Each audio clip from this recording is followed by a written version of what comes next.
Hello? Hello, everybody. Welcome to Friday. Welcome to the week. Me hand. Welcome to the weekend. You're very welcome. I said welcome too many times, but how are you? It's Friday, and that means it's time to fly, friends. Yes. Tonight, you see, between Bird pressing buttons and scaring the life out of me. Oh, Jesus. I keep bashing myself. Tonight, friends, we take the Accu-Sim Comanche from A2A for a spin around New England, Massachusetts, and then back to New England. We're going to start off at a place called Simsbury Airport for Bravo Niner. And what's kind of cool about this place now... Hello there. Hello there. What's kind of cool about this place, this is where A2A keep their aircraft. This is where Scott and the lads do their actual flying out of.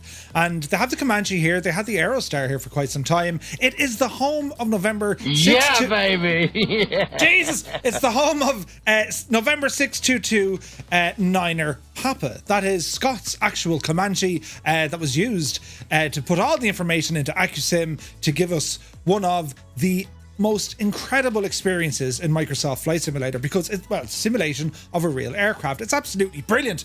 There's all buttons being pressed. You have to behave yourselves. Jesus. We've started early tonight because I am about to embark upon a top secret mission over the weekend. Can't say any more than that. Only that when I can tell you, I'll start telling you. But it's terribly exciting. And, well, more on that maybe, in a few days. But anyway, Scott and the team, they delve into the minutia of details of all the various bits and bobs of the aircraft in order to code them back into Accu-Sim.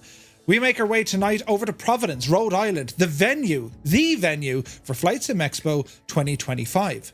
Our first stop is going to be over at T.F. Green International Airport, Kilo Papa Victor Delta. Next, we'll head on up flying over Boston, and we make our second stop up at a place called Beverly Regional Airport, Kilo Bravo Victor Yankee. Then from Dreamy, sleepy, nighty, snoozy, snooze. Jeez, the button's being pressed here at an alarming rate. I'm in the dark, and why did that one take so long to start off? You're going mad on the buttons. You've just hit a level 5 hype train, and I look terribly tanned. Jesus, right, where was I? I'm not reading this at all. Yeah, we're going to head over to 4 Victor 8. It's Orange Municipal Airport, and this one's a bit different. It's small, it's a rural airfield nestled in the Massachusetts countryside. It's quiet, it's quaint, and it's perfect to put down the little Comanche in the most ferocious type of landing we can. Finally, we bring it all back home to 4 Bravo Niner.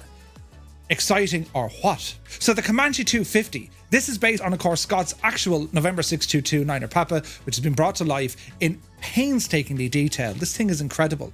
The newly upgraded Accu-Sim 2.0 got to preview this one at Flight Sim Expo 2023. I got up on the stage and everything. It's terrifying. And I got to meet Scott. I got to have great conversations with the guy. Lovely, lovely fella. And then even this year at Flight Sim Expo, Scott was there, and we got to continue on with our discussions. Super, super nice guy. And it's a fascinating insight into, it's not just about, we build add-on aircraft and away you go with them. There's a passion there. It's all about the physics. It's all about the realism. Pretty much breathing breath of like air into the aircraft, or life rather. It breathes life into the aircraft. And this is it's a handful of aircraft that there is pure consequence. If you mistreat this thing, it bites you. There's wear and tear. There's all sorts of stuff going on. And it's kind of cool to see now, it kind of made other developers kind of look around and go, Jesus, this is pretty good. I mean, we've seen it from Black Square. We've seen it from Just Flight. They're looking at this and say, yeah, that's pretty cool. We're going to elevate ourselves to include some of the features that the Comanche has. This definitely set a standard, if you like, when it came to general aviation aircraft. Any aircraft in the sim. The sounds, the systems, the physics, how it handles, it's just remarkable. Nothing else flies like the Comanche in the sim. So it's pretty awesome to say the least, including when it comes to turbulence. It's a weird, wonderful, horrific feeling when the plane starts bouncing around. Do you know? But anyway, level friggin' 5. But anyway, I was over here, look, we'll press some buttons. In other news, friends. Jefferson 2001, the man, the myth and legend, has updated Casement Aerodrome Baldonnel in County Dublin. Well, Dublin 22. south side, you see. And it's been an incredible journey since Jeppesen first built the airport. It's received an update. It's not like the next version. It's not like a complete overhaul. It's mainly to address some of the issues that were there from the latest world update, which featured updates, of course, for Ireland and the UK, right?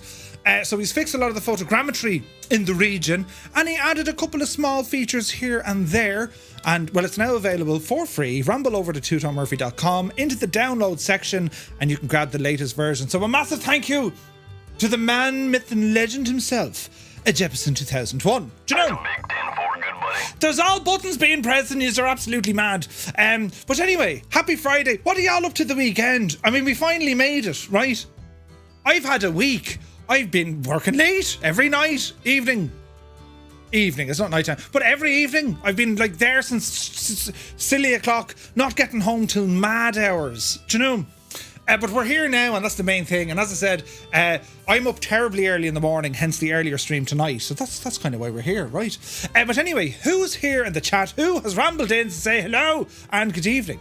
Well, we have a Tarnish Mossman has joined us. Super Typhon is here. You gotta do you gotta go early, or is it a long one? Well, you know, I'm hoping it's not too long, but moving on abruptly. Vacuum is in the house, good to see you. Lee Dixon is here. Spitfire RAF 100 is here in the chat. AJ Hageman, Better Whiskey rambles in. Tima is here. He says, good evening, Murph and fellow Fireflies. Welcome in, Tima. Lee Dixon had the caps lock. Wait, who?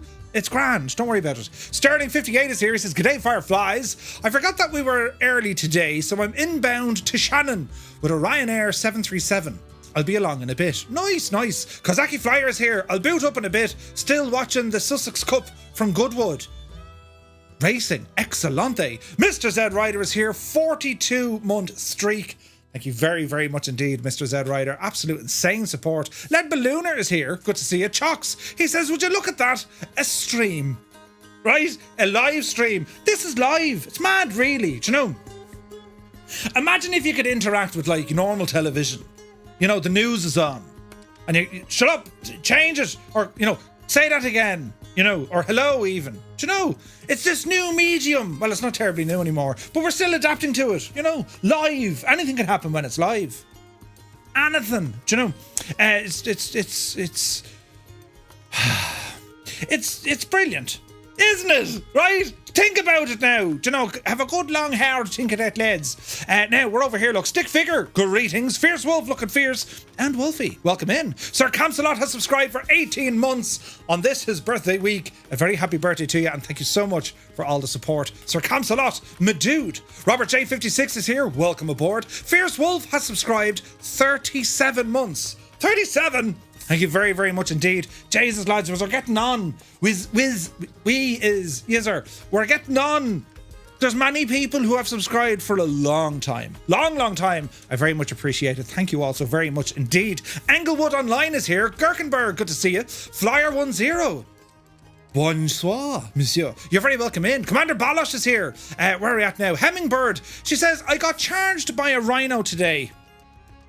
It cost me £50. I didn't know what way to read that. I was like, yeah, but what did she mean? She got charged. And then, charged. As in the thing ran at you, you know. I got there in the end. Yeah. Genius, Murphy. Captain Sickbag is here. He says, happy 2 days after hump day. Welcome aboard. Good to see you, man. Olsen is here. Good to see you. To Blaze, a very good evening. It is, in fact, the weekend, right? Then Hemmingbird jumped on the good foot and did the bad thing. She gave us 10 tier 1 subs. 10 of them. They went out to all sorts. Robert got one. DNH got one. Zard. Larry. Good man, Larry got one. Who else? Clem the A350 pilot, rather. Brilliant. Who else? R2R. Jesus, Most Sane, Joey Bolo, House 75, and Stephen the Sparky. Hemmingbird, thank you very, very much indeed for the 10, the absolute legend, 10 gifted tier 1 subs. And if you just received one of the tier 1 subs, do be sure to say thank you to the wonderful Hemmingbird. She's an absolute mad thing. Right now, thanks for coming to my birthday party, Murph, says Sir Camsalot. Yeah, great. The party bag left a little bit now to be desired, do you know? Less what are them sweets called? Bonbons. Jesus, they're a dangerous sweet. Do you have bonbons over your neck of the woods? Bonbons, you know, they're like nice and fluffy on the outside, but then when you try and bite into them, they're like a sucky sweet. You'd want to be sucking away in them there now to your heart's content, but like, do you know, be careful with the bonbons, lads. They've shattered more teeth in history than any other of the candy family. That made total sense. But yes, how do we get on to bonbons? Willow, how much is here? Good to see you. Oh, Jesus, can you feel it? I mean, the bass line. This is the sort of song you wear tight trousers to. I'm just saying. Right? What do you mean you can't get your phone out of your pocket? It's... Did that ever happen to you before? I remember years ago, I had a pair of jeans. Deutsche Bank. I had a pair of jeans, right? And you know the way in your jeans you have the coin pocket? You know, it is a coin pocket. That's what that little pocket is for. It's not for holding your phone. It was for coins, you know, shrapnel. And I'll never forget, I somehow managed to wedge a £5 note into my jeans. Was it €1 or a fiver? I wedged it and I could never get it out. Ever. It went into the wash. I said, it'll definitely come out now. Never did. I outgrew those jeans. I don't know what happened to them. I wonder, did anyone ever find that fiver? Jesus, now there's a question. But yeah, the tight pants song. Where? I make sense. Did you wash the jeans yourself? I didn't know. My mother did. Guaranteed she found that fiver. She took out the fiver and said, Jesus, yes, this is a very lucrative business. Washing the young fella's trousers. She said no. Do you think that happened? Absolutely. Jesus. Yes. Jesus. Wait now. See the way you're saying that with striking conviction. Shag off! Have you ever washed a pair of my trousers that I left money with? No. Yes, you have. No. Yes. I've often come back from a night out saying, Jesus, I thought I came home with more change than that. What do you reckon, lads? Am I being lied to? Is she stealing the unspent... How do we say this without making it sound terribly bad? What's yours? Well, hang on now. As Mrs. Two-Tone would say, Murph, what's yours is mine and what's mine is mine. Right, that's how that game works. Sweet llama, Jesus. Right.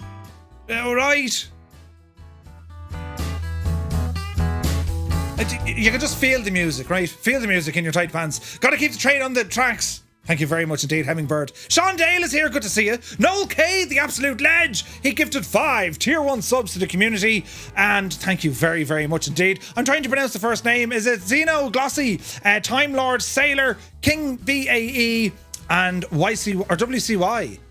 Thank you very, very much indeed, Noel K, for your insane support. Brilliant. Thank you very much indeed. He says, Hummingbird says, I will happily be the reason for you bashing yourself.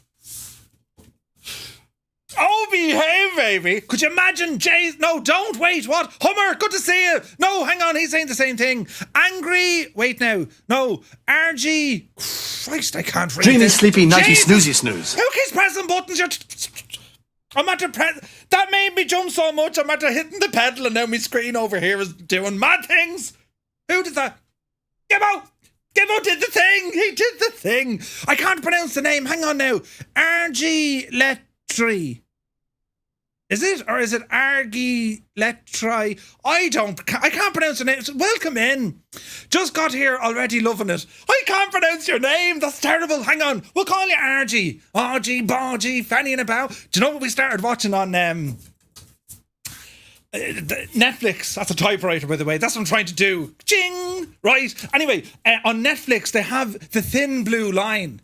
Ah, Jesus, lads, this is brilliant. This was comedy before we even knew what comedy was. We didn't know what we were watching. It was like watching The Bill, but it was funny. Rowan Atkinson and, your man with the head. Ah, Jesus is brilliant. And it's old now. Some of the supporting actors in it. You're like, that's your man from Game of Thrones. But it wasn't. He was a fireman. But brilliant. The Thin Blue Line. You need to watch it. And then the theme song gets caught in your head and you're going around whistling it. And people are looking like you. Are you lost, son? Have you any loved ones nearby? Right? Oh, brilliant. Now, anyway, the thing is brilliant, isn't it? I'm in a hoop. Muse Van is here, look. He bursts in the door with his eyelash. He says, how he is his man jokes. It's Friday. Yes, fresh off the fields of simulation, Muse Van has rambled in. Playing farm sim to his heart's content. It's good to see him, a dude. Happy Friday. Humorous is here. He says, hi from Scotland, Murphy. Aye, you're very welcomed in. Rambog Mord is in the house. Hello, Rambog. Happy Friday. Beat the Jesus, then look at that. I could do with a new pair of them, I'd say, couldn't I? Jesus, they came up lovely. Huh? No. Because I'm a terrible miser. I hate spending money. New runners, lads, or trainers, huh? You want a new pair of runners? Yeah, okay. I don't need... Well, I need new runners for all the running I do. Yes. Well, no, I might get them... I might get them in place. Okay. Anyway, moving on. There's buttons being placed. Pressed. I didn't say a word I shouldn't have. Wait, it sounded like plissed.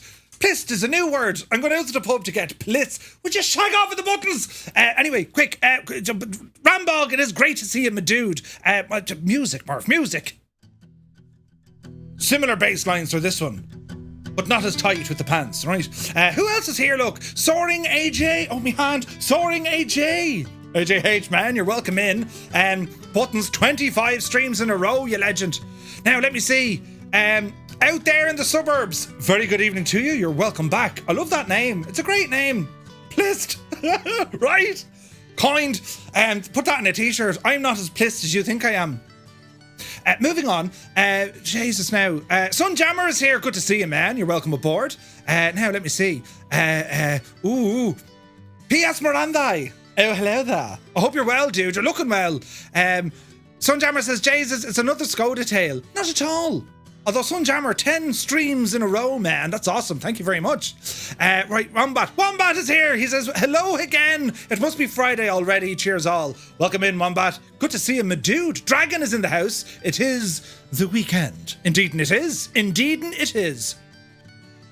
We're over here. Hummingbird gifted a tier 1 sub to RG Lettre. Well, how would you pronounce the name? Hummingbird, you absolute legend. That's 81 gifted subs to the channel. Don't tell anyone you know. Don't tell me. Don't tell anyone. Shh. It'll be our little secret. No one needs to know, right? It's grand. Thank you very, very much indeed. Bosch says that name I can't pronounce. Scorpio 49 is here, rambling in a pair of slippers. And nothing else. He says, good evening, Murph and all you fireflies. Nice day here in Ireland. I was out on my new e-bike. New Keep Fit regime. You went on an e-bike. Jesus, what's with all the new fancy fandangled bicycles? Do you know? Have you a shed to put it in? Talk to the Irish government. They're very good at getting bike sheds all of a sudden. Yeah. They get you a savage deal on this one. Do you know? What did I got? But anyway, we're over here now. Stick figure, new casement. He should add a young Murph prowling around the fugas. That'd be me, yes. Once jettisoned the fuel out of that. Scotty Bells, good to see you. Happy Friday. Now, let me see. We're over here. Look, Choo Choo is right. Level 5. Thank you very, very much indeed, guys. And it was all kicked off by Hummingbird, the mad thing. Right, now, it's my first time here. You're welcome in. Fraudhammer, howdy from Norway. Guess... Heading into ENZV in a PC12, or should I join here instead? Well, the crack everywhere is going to be 90. PC12 got a nice update, though. That would be a great idea. The Limbix is here, eating his cornflakes, saying good morning, good day, and good night, everyone. Hope all is well. Limbix, did your new monstrosity of a machine arrive yet? We want to know more. Iron Knob Airways is here. Good day. Comanche is good. Comanche is damn good. Welcome in, dude. Eagle Castella is here. Very happy Friday. You're welcome aboard. Energizer says, evening all.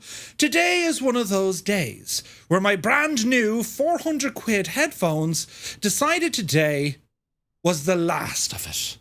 You are joking. What brand was that, Energizer? Dean Kerr is here. Wake up like Father Jack. How did the Egypt get on TV? How did that Egypt?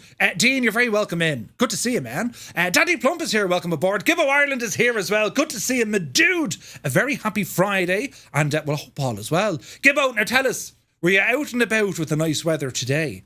Jesus, I drove home from work 24 degrees. That's why I'm so tanned. You know, nothing to do with the lights at all. At 24 degrees in Ireland, right? What? I'm telling you. And it's like summer's over. Yet it's just beginning. Brilliant. SK Sun is here. Good to see you. Andy Brown, you're very welcome aboard. Good to see you, my dude. Nighthawk, he says, hi there. Was an Atlantic 5.5 magnitude earthquake halfway between Ireland and Newfoundland. Jesus, when? That's nuts. Led Ballooner, good to see you. Captain Ray is here. Welcome aboard. Photos by Kev. Photos by Kev. You're very welcome in. How are you? Haven't seen you in friggin' ages. How's the dog? And how are you keeping? And how's the entire man cave sim pit set up? Great to see you, my dude. You're looking well. You haven't aged a bit. Right. Robert J, 56. Welcome again. Shuffle Shoes. Shuffles in. AJH John, hope you're well. Hemmingbird says, songs to wear tight trousers to. The new album from Murphstar Enterprises. Think about it. Do you know? Could you wear tight pants to that? I think you could. What does this button do? Oh, Jesus, don't press that. What does this button... Hang on. I don't know what was playing there. What does this one do? Did I not... Yes. Be Cara, be Concha, and be Janie then. A bit of the Irish. Right, now we're over here, look. Buttons. Look at you all pressing the shagging buttons. Dragon617, good to see you. The little jeans pocket is called a fob, says Stick Figure. Is it? Jesus. Tips for the cleaner.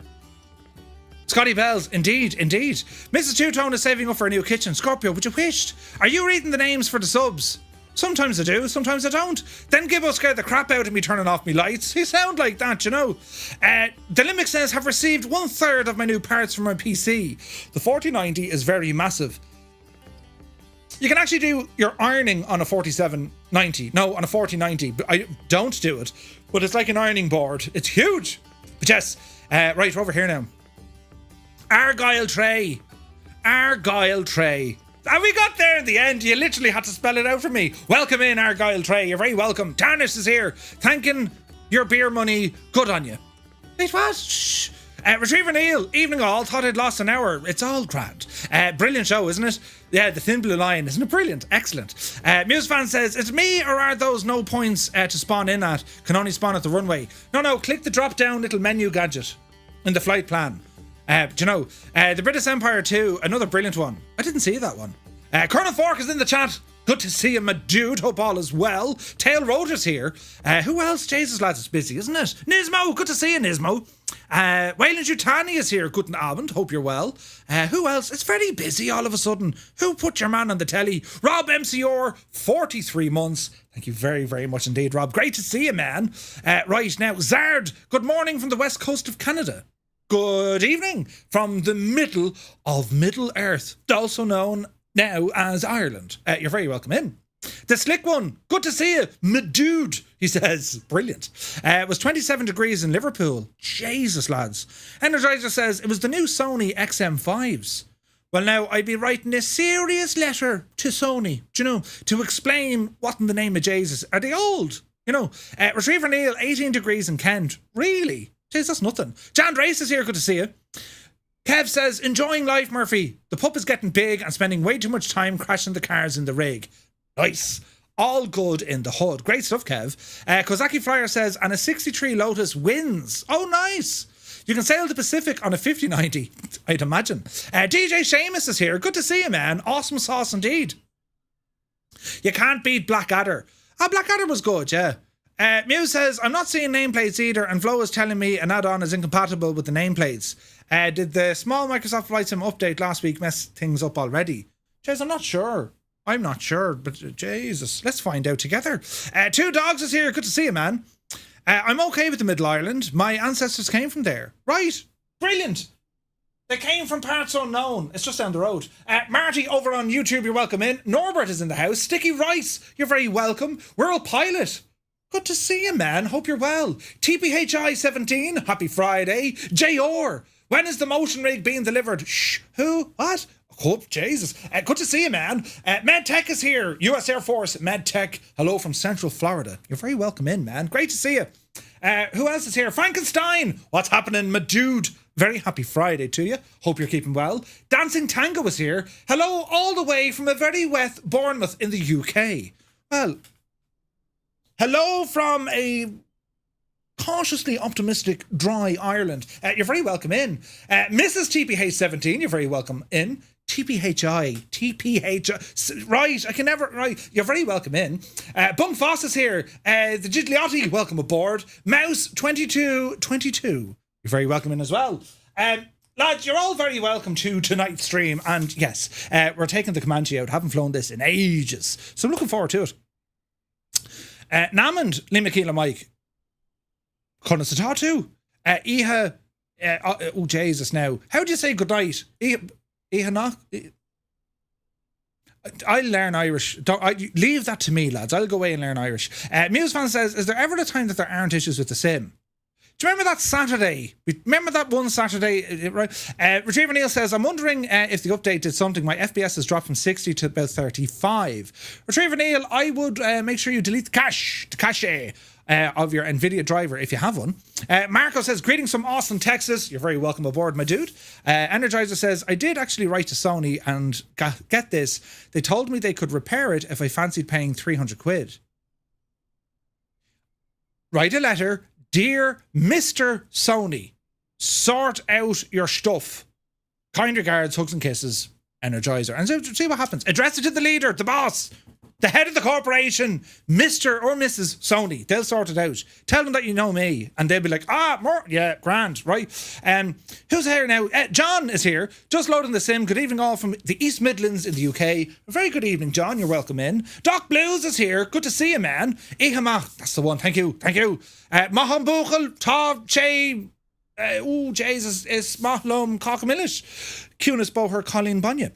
Right, anyway, moving across here, Jesus, look, even Hummingbird knows it. Brilliant. Gaseous Maximus, just in time. Welcome in, my dude. Right, lads, we'll go over here now and start getting ourselves set up with this aircraft because it's brilliant, right?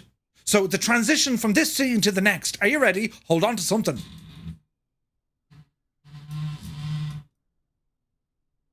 Jesus, that sounded lovely. Right, we're over here now, look. And welcome to the Comanche. And what I love about this, the whole setup here, lads, we're actually at the home base of A2A, right? This is where they go flying from. Because they actually have a hangar here. Now, the default airport in the sim, well, it's rubbish. There's no buildings. In fact, there's nothing here, right? However, I'll give you an idea of what we're looking at, right? So here is the Comanche in all its glory. And I can already see we have low frame rates, but we shan't worry too much. Now, in the real world, lads, if you look over here, see those white boxes? Well, they should be buildings. They're hangars. And they're actually temporary hangars, as in they're like a canvas over them, over the like steel frames, right? And A2A have, I think that's theirs. I could be wrong, but they're over here somewhere. I think they're here, right? Or they could be there.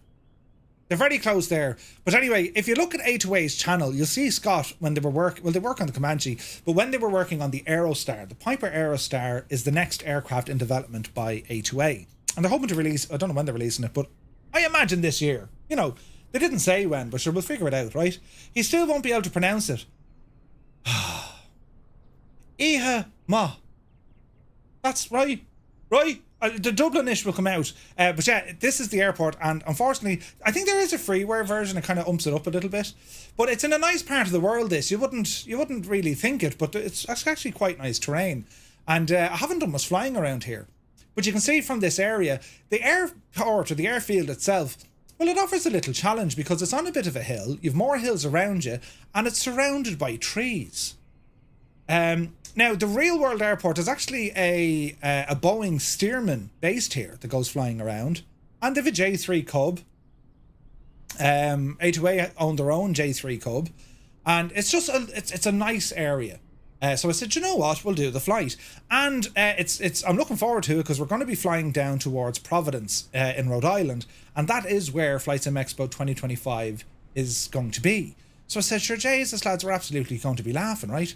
Now, if you look at the satellite terrain, I'm almost certain, lads, that there is Scott's actual Comanche.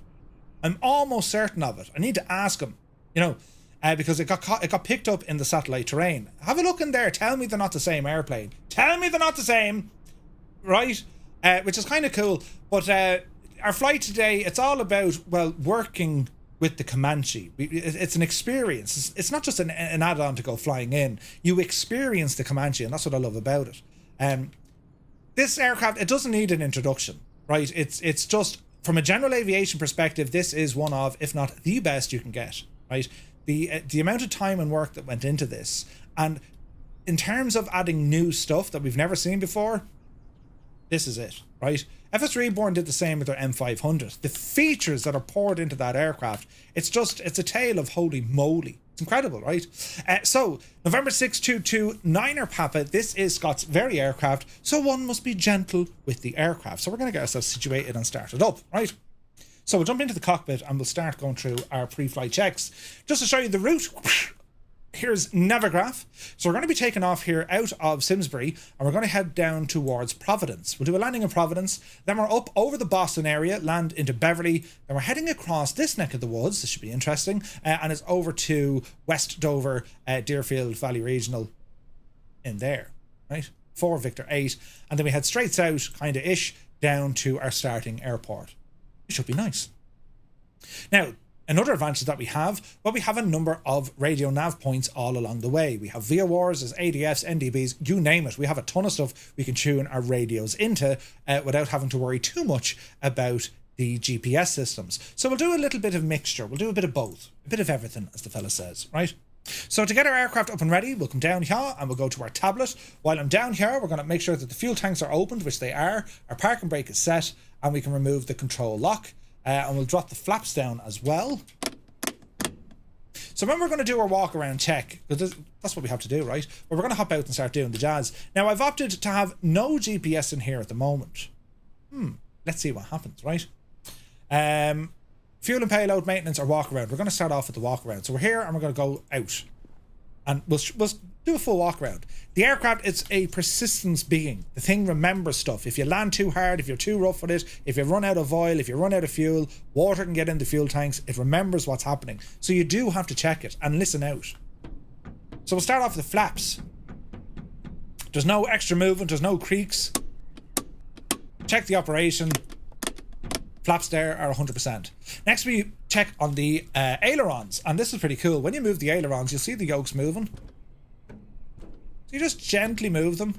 You're just rocking them to make sure there's no sounds. During your pre-flight checks, or your pre-flight checks, when you're walking around and you're checking that, we have wind seals on these, but you can actually look in and see the nuts and bolts and where everything is, stuck on. So you do this at the start of your day. Flight schools do the same. General aviation, you do the same. You're checking for wear and tear, essentially. I mean, that's what you're doing, right? It all sounds well here. Next thing, we're over to the right tip tank. We do have tip tanks on this Comanche. You can take them off, but everything looks better with tip tanks. Even the Skoda, right? So we're going to open up the fuel, and we'll go and check this out. So if we go to our fuel and payload, we can see, okay, right tip, there's 3 gallons in here. If you've never looked at the Comanche before, this is what's pretty amazing about it, right? Because the wings, the spars on the wings, such are the physics that's built into the aircraft, you can actually, it's called tin canning them. When you put sufficient weight into the tank on the side, the wing will actually hunker down a bit, right? And you'll hear it go boing, right? Listen. We'll put some fuel in and just waiting for it to make it sound, right? Hear that? That's the tin canning of the wing sitting down because you're putting all the weight onto one side. That's the level you're at here, right? Now 13 is a bit on the heavy side. We'll go 6 gallons in each of the tip tanks, right? So we'll go ahead and close that. Drop her down. And while we're over here, we need to check the nav light. So to do this, we'll just fire up the battery.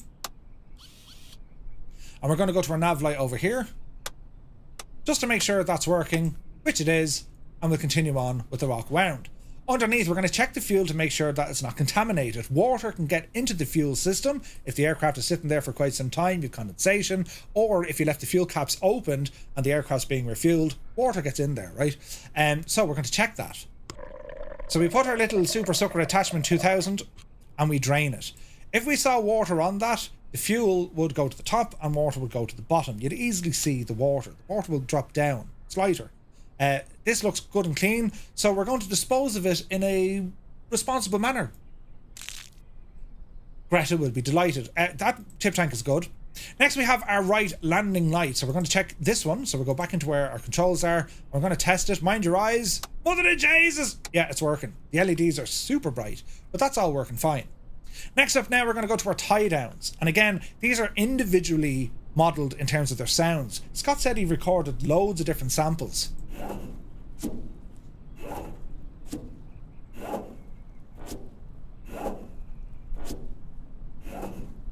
There's different sounds when you take the gadget out. It's incredible. So we're checking under here. Yes, the tie downs have been removed. And you're just doing a basic inspection underneath the aircraft. Make sure there's no drips coming out of any of the seals. You can see a little bit over here. Nothing to worry about. Well, Jesus, go back. What else do we need to do? It's just a tie down. Right, next up, we're going to check the fuel tank. And the same crack again. If we look in, we'll actually see the fuel level. Blue is the fuel, right? And well, that's showing full, so we're going to go with that. Thanks very much. Make sure it's fully tightened and close it down. Super duper. Next up now, we're going to check underneath, so we're going to remove the chocks. Check on the tyre condition, make sure there's nothing leaking out of the wheels or out of the brake line. Everything here looks pretty good. No damage on the tyres. Suspension looks good, and the brake lines look to be intact. Moving on. Now we're going to be checking the underbelly fuel. And there's actually a drop of water in that. This is why we turn on the fuel tanks inside the cockpit before we start. Because if the fuel valves are closed, you can't get fuel out of here. Alright? Martel is here, good to see you. Alright, fuel is good there. Close up the cap. Now we're checking in and around the prop. And you have to check in and around the prop because someone could have left it now cloth or a rag in the intake. There could be damage on it. There could be markings on the prop itself. We're using the Macaulay prop. You can use a nicer one, a nicer looking one, but the props damage in their own unique little ways. Pretty awesome. You'll be checking the nose gear, you're looking at the intake, you're looking at the intakes here, making sure there's nothing blocking it, and the spinner is fully intact. A good pilot will actually know if the prop is damaged just by, tapping it. You'll hear a weird kind of purr if the prop itself, or if it's damaged or chipped. And you always get kind of chips on this. I mean, don't forget, the shape of the prop, which is kind of cool, right? But the shape of the propeller, when this is moving through the air fast, it's the very same shape of what you find on the wing, right? It has the same, it's an airfoil. It creates the same shape, the propeller. And depending on what way we're going to put our prop lever, well, that's going to change the angle of attack that this propeller will have biting into the air. It's how much air the propeller is kind of biting into. And you do that for various reasons, right? Engine control and all the jazz. But anyway, propeller here looks good. We'll move on now to our next station. You're also making sure all the clasps for the engine covers and that are intact. So next up, we'll come up here. This is our engine oil. And we can see oil capacity is 12 quarts. We're going to open up the dipstick. And this is fully modelled. The colour and the density, everything's modelled here, which is great. And everything here is so incredibly clean. After our flight, that won't be clean. Once you put new oil in the engine, that's pretty much it. It'll turn black. And you can kind of see where the colour is down at the very, very bottom. So we're just under 9 quarts of fuel. We can go in here to our maintenance. And if we go to the engine, we can check our oil grade. 9 quarts is loaded. We might just put it in at 10. And you can see it moving there, look. Any more than 10, and Scott was saying on his aircraft, well, the oil tends to just fire out the side. Engines only like a certain amount. You can't overfill them and definitely don't underfill them. But they kind of have a nice kind of no, don't go any more than that. It depends on the engine, of course. So that looks good to me. We can actually change the type of oil. So we're using synthetic 10W50. We can change this if we wish, or we can put an additive in there. And that'll all change the performance of the aircraft based on the temperatures. So have a play around with that. Change the oil grade and see what sort of performance you're going to get out of the engine. It might run hotter, it might run a little bit colder. You might have more power or less power depending on your type of flight. I'm going to put an additive in with this one for today. And then when we look at the spark plugs, we can change these as well. We can say, okay, well, you can have the massive connection or the fine wire connection. Now, the fine wire connection, well, they're more efficient, I believe, running with the engine, yeah? They'll keep things running a little bit smoother. The massive ones, they're a bigger one. So you can change this, or you can clean the spark plugs themselves. You can foul them by having too much fuel-air mixture at a low RPM. The buildup of carbon gets on top of the on the plugs, and they stop firing, right? But if you use a fine wire, they're a little bit harder to start, especially in cold weather, but they should make the engine tick over that little bit nicer. Right, so we're going to go with a fine wire here. Right, moving up the road. Drop in our little oil cap. And we'll go ahead and close this down. Right, next station. We're now looking on the left wing fuel tank. a quick gawk in here, see what the story is all about. We're full. And how we know it's full, see that small little hole there? That's the what do we call it? The overflow. Yeah. So Scott was saying the only real way of knowing if your aircraft is full of fuel, they'll bring it right up to the overflow. Once it's there, you know you have precisely 30 gallons in that tank. So we can't close that. Close this. I'd love a feature. You know, I would love to see a feature. Let's say, for example, we didn't put the fuel cap back on. I'd love that we can just close that and maybe the fuel would leak. And we could leave that open and move on to the next station and say nothing else about it. That could happen, right? Oh no, it can't. Listen, it closed. Right, there's one for you, A2A. You know, if possible, wouldn't it be grand if you forget to close that and then you go flying and you lose your fuel and water and everything gets into your system? You know, danger zone. That'd be class, wouldn't it? Flight Sim for your dad. You're very welcome in, man.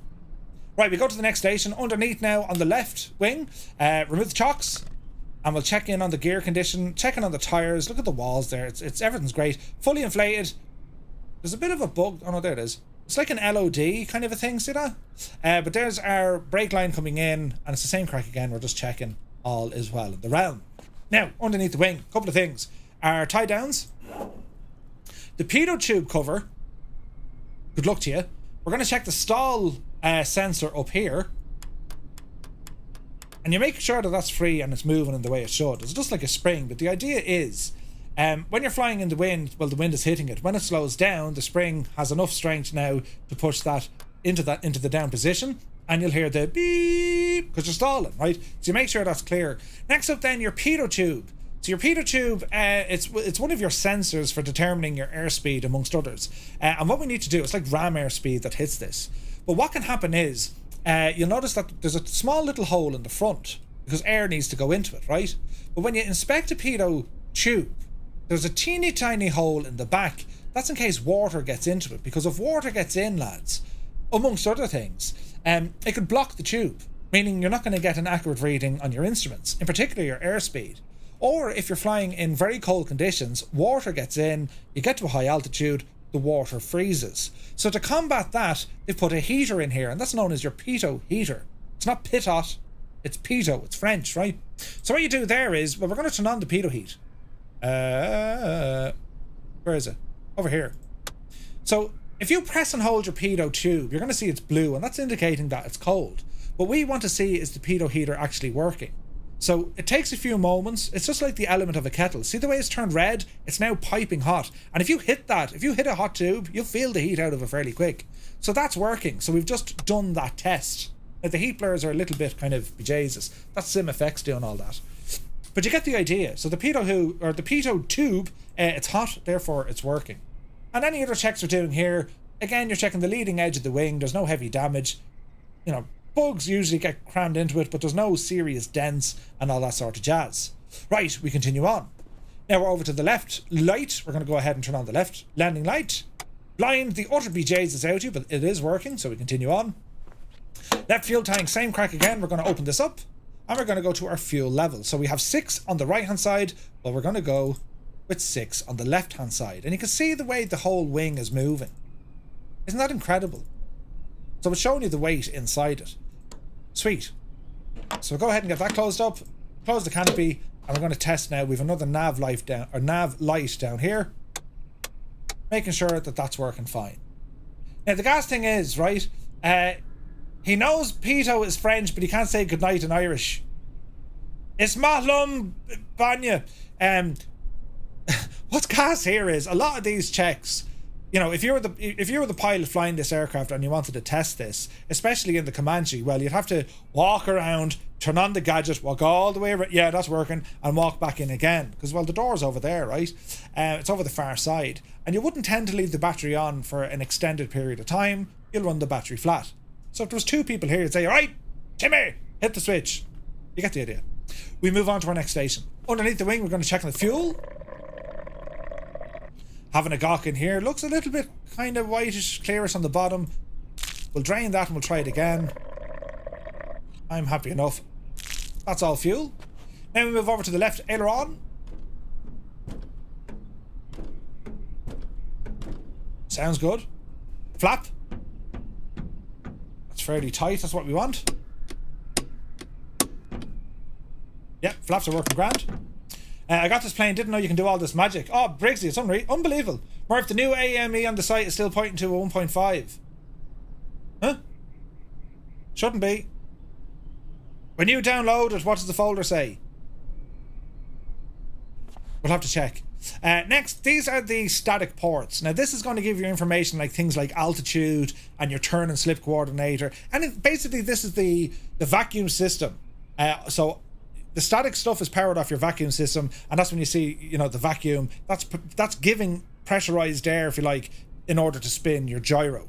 And each of the instruments have their own gyros working. A gyroscope, yeah? The whole idea is, no matter what movement you give it, you won't stop the thing turning. That's the gyro, right? That's how it works. But anyway, these provide these are sensors effectively for that system. And if these get blocked up, well, they can't work. Usually the biggest problem with this is you get a bug, right? You get dirt and grime, or you might get like masking tape or like a painter's tape if they're washing or painting the aircraft. You'll see them covering them, right? Because you don't want to be spraying stuff inside, especially when you're washing the aircraft. You see some folks use power hoses and that. They'll always cover the static ports or any of the ports, right? And the reason why, by the way, it's funny, but there's a reason why aircraft are kept clean, because what they have an element of when the wind is hitting off it, depending, the smoother the surface is, the less drag it's going to have, like parasitic drag and all this sort of stuff. So it just flies that little bit more efficient. So, you know, paint on an aircraft, it's a very particular type of paint. It's not any old emulsion, like, do you know what I mean? So yeah, perfect hotel for them is right. So when they paint aircraft and when they keep aircraft clean, there's a reason why, because it helps with performance. Now an aircraft this kind of slow, you know, unless you're doing like a cute or, you know, bananas max speed sort of stuff, bit of dirt here and there, you're not going to know anything about it. Certainly for the airliners, they'll see it, you know, because they're much larger aircraft. Now, moving around to the tail of the aircraft, we have a tie down. We have the stabilator. This is called a stabilator, but we're going to move the elevator part. It's moving well. We have our trim tabs here, and when we move the rudder, we got to be careful because the rudder is connected to the nose wheel, so you're not actually going to get a full deflection on this. However, if you did try and move this and you're getting loads of movement, now you have a problem between your rudder pedals, the nose wheel, and the rudder. Right, so that's what we're checking for. Also up on top here, check out the antennas. We can, what else can we do? Check the antenna line coming down there, your VHF aerial, your two other aerials, and your beacon light. That's all there if you wanted to test it to make sure it's working. If you go ahead here and turn on our beacon light, you can see the beacon rotating away. Yeah, that's all tickety-boo. She's working well. We'll go to the next station. And again, you have another static port. Once again, you're checking that to make sure it's not blocked. And then we have our baggage area. So we can go ahead and put in the baggage.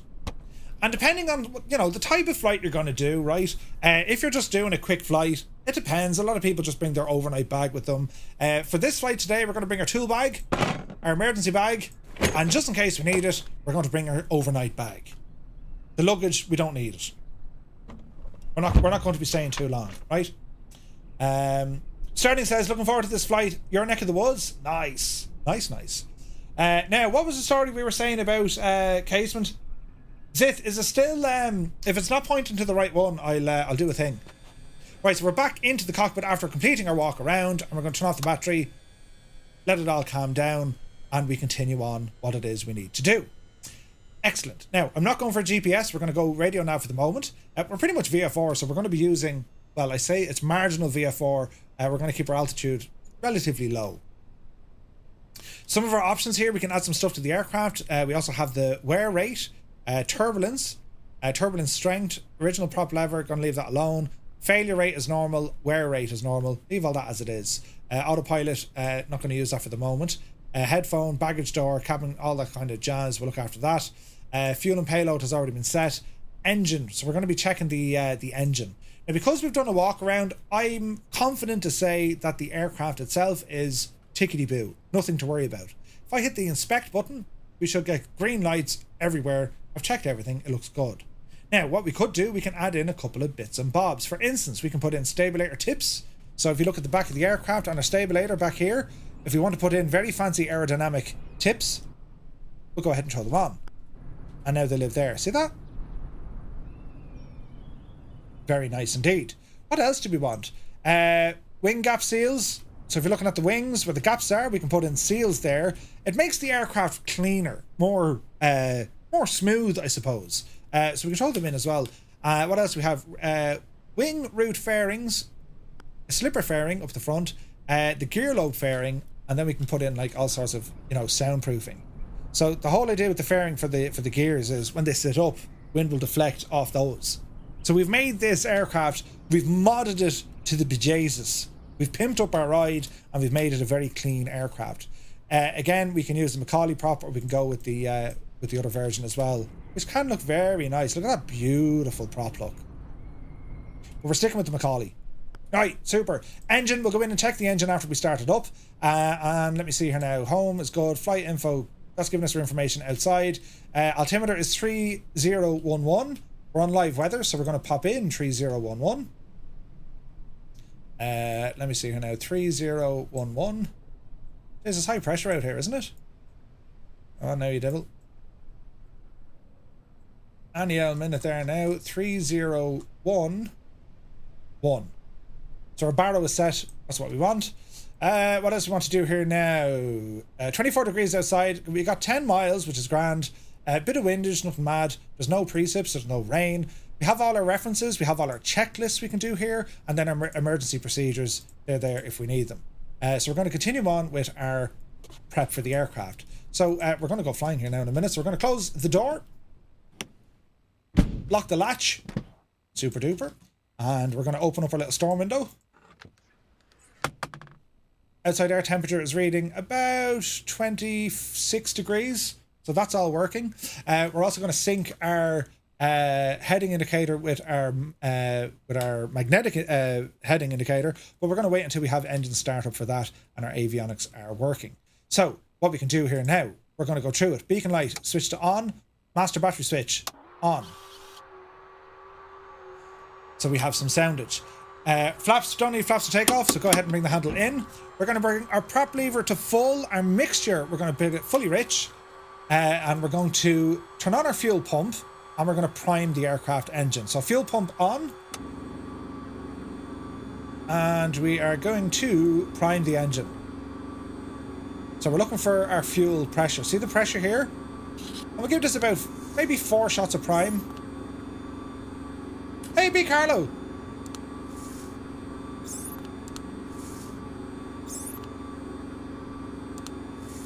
It's the wrong zip? Okay. Okay, plenty of fuel pressure. Go ahead and turn off the fuel pump. And we've started this gadget here now in a moment. 1 second now. I need to update the website because it looks like I've added in the wrong version of the gadget. Where do we do this now? It is uploaded. Right, so we're going to go for a start. Parking brake needs to be on. And the brakes are peculiar on this. You need to engage the brakes and then lock them in. So basically when you push the brake pedal, that's sending brake fluid down towards the caliper. Then you need to like lock it in there. That's what the parking brake does. It actually cuts off the backflow of that brake pressure in the line. Pretty cool, right? Pretty cool. Right, so we're going to go for a start here. Our mags are going to go from off, right, left, both. And we're going to say clear prop. And we're going to try and give ourselves a start. Open the throttle about 1/4 of an inch. And let's see what happens. Oh, yes.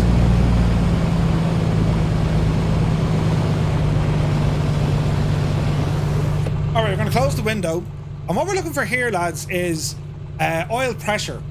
Oil pressure is now up in the green area. So we know the aircraft, it's a good start. Oil temperature, that's going to take a while to get up there.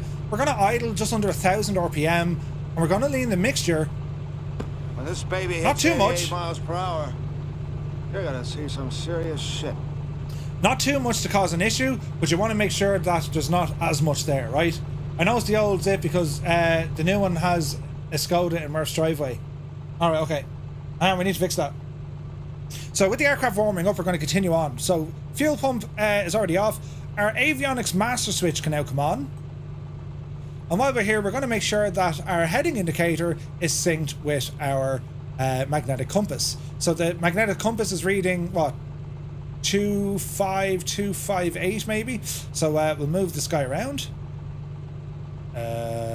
Wait now. Push. There we go. So we need to move this divil and sync it all up. This will drift. It's called a gyro drift.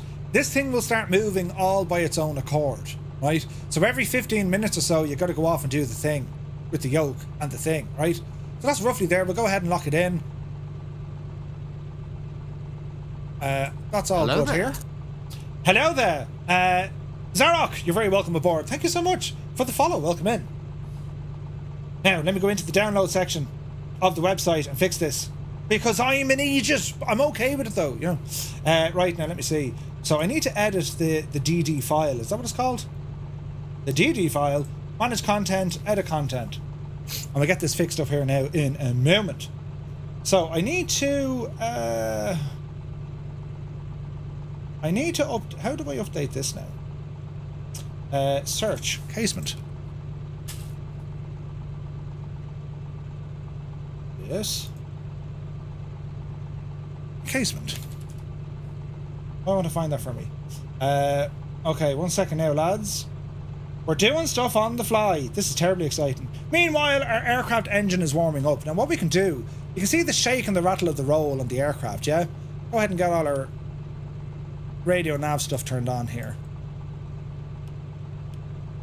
So that's all starting to warm up. We do have nav lights. They're all the way over here. So we're going to turn these puppies on. So it's your instrument lights and your nav lights as well. All of these, we'll get these turned on. And what else do we want to do here now? Mixture's looking good. Carb heat primer, cabin vents. These are all models. So if we want, it's quite warm outside, so we can open up our own little vents here. So open that, and you'll hear the air coming in. It's quite incredible. So there's all the air coming in. Let me see. Pop you down. And what else do we need to do? And if you notice this, that air coming in, there's small little vents on either side there. See that air there? So that's where your air intake is. Pretty cool, right? So we'll leave that tick over for the moment. We're going to put our transponder onto standby mode. And I'm going to continue on with this. So, Casement Airdrum Baldonnel. Yes, I need to fix you.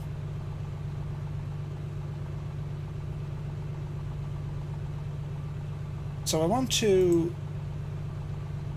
More actions. Hey, good money. Choose a file. And we'll see what happens, right? Alan, thank you very much indeed for subscribing. Now, if I go to downloads, Murph, downloads,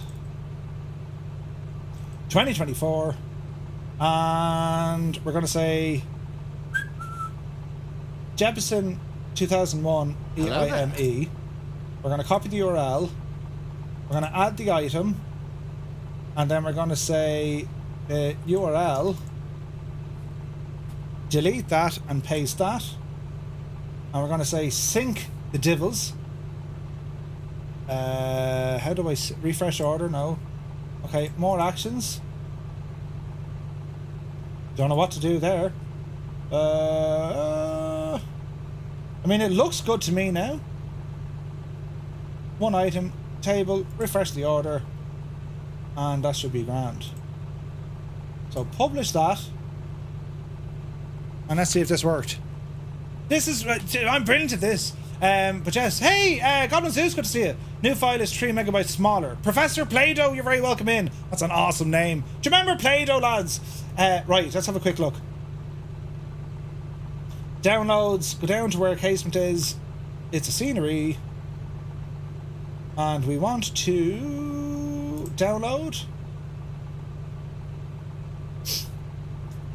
Give it a second now. This is all terribly exciting. Meanwhile, we're letting the aircraft warm up. Right.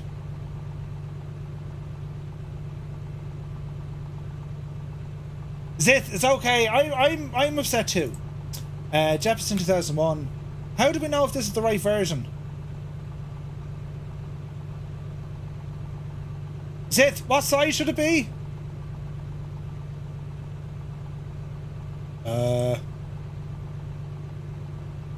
Let's find out. The ground is Murphy's friend. Indeed it is. Kanzui, good to see you. He's over there watching us over on the Tuba View. Scorpio, yes indeed, we are going on live time, live weather. So the file size should be 1.05 gigs. Would that be correct?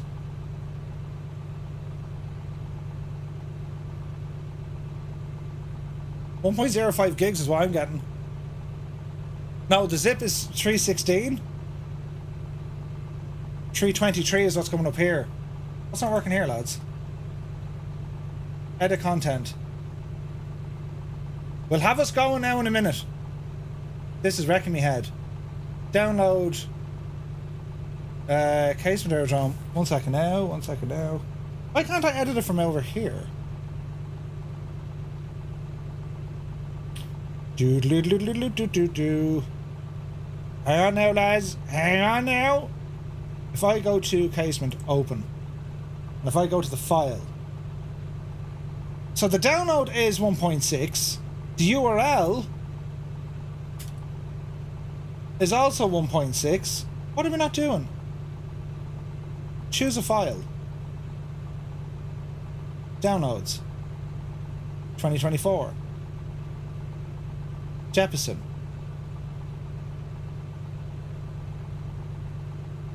File info.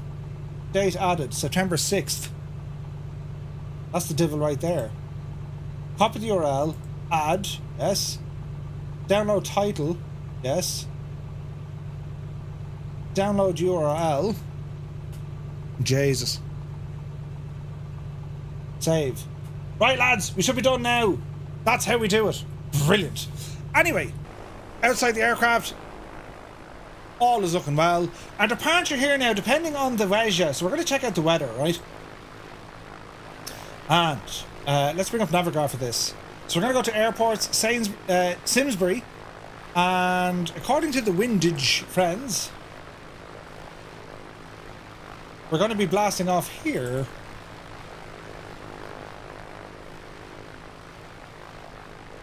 From 03. Would that be right?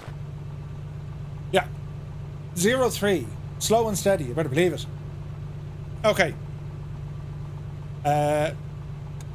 Left light is on for a taxi light. Strobe lights leave them off for the moment. Pitot heat, go ahead and bring it on. Autopilot master switch will power up. We're going to have a quick test of the autopilot before we leave. So, in order to make sure this is all working, you can see here where the autopilot system has gone from standby to ready. What we're going to do, we're going to flick this over to heading mode. So we're going to hit the mode switch once, twice. This is now heading. If I move our heading bug to the right, the yoke should move to the right as best it can. Now we move to the left, it should move to the left. So we can see that the servos are actually working in our autopilot. So that's working. Verified and working. Press and hold, we're going to turn off this unit. That's a big 10-4, good buddy. The light is flashing. There's the beep, beep, beep. And autopilot off. Alrighty. Flying Trades, dude! Welcome in. 6 months, man. Jesus, thank you very, very much. Okay, so we're going to do a quick flight control test with the aircraft. So let me see. Reset our view there, Murph. Give it a second now. We got some Toby Eye goodness. So we're going to go to controls left and ailerons left, lift. Controls right, ailerons right, lift. Left, right, left. Always remember, right, the direction of your thumbs means that's the aileron going up. Yeah? The direction of your thumbs on the yoke, that's the direction your ailerons are moving. If we want to look behind us, we can't look behind us. Well, we kind of can. See our elevator? Yeah, that's moving okay. And then we can check the rudder from here, so small rudder movements. Flight controls are tickety-boo. Excellent stuff. Right, we are in VFR, so we're going to go to on with our transponder. And barrow is set, heading is set. We have an ADF here as well. We'll turn this on for the crack. Fuel is looking good, radios and all that jazz. We'll worry about that in a moment. It's VFR for the minute. So when we take off here, we're flying by visual flight rules. We're basically kind of heading out by Windsor. And again, if you want to look at your map, you're going to get an idea of, you know, some landmarks when we take off. Yeah. So we're going to see Simsbury, the built-up area. If you ever wanted to know, see the way these are yellow. And you wanted to know, yeah, well, they're showing you the built-up area. Yeah? But did you ever notice the way the shape of that built-up area may not be exactly what you think? Does anyone know why that is? Here's a question now to learn. Does anyone know?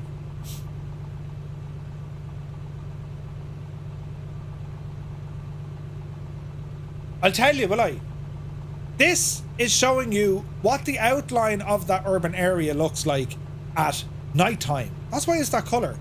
So it's showing you how things should look at nighttime. So for instance, if we were flying over Simsbury, we would fairly quickly be able to identify to say, oh look, there's an entire area here with no light. It's something for nighttime, right? Anyway, enough of that to do. It is time to start moving. So we're going to come off the brakes. Bit of power forward. We're going to test the brakes. Brakes are working. Hey, Zybok is here calling from Denmark. Welcome in, my dude. So we're going to taxi down towards the active. And we're going to do a run-up test before we get there. Such a super aircraft is the Comanche.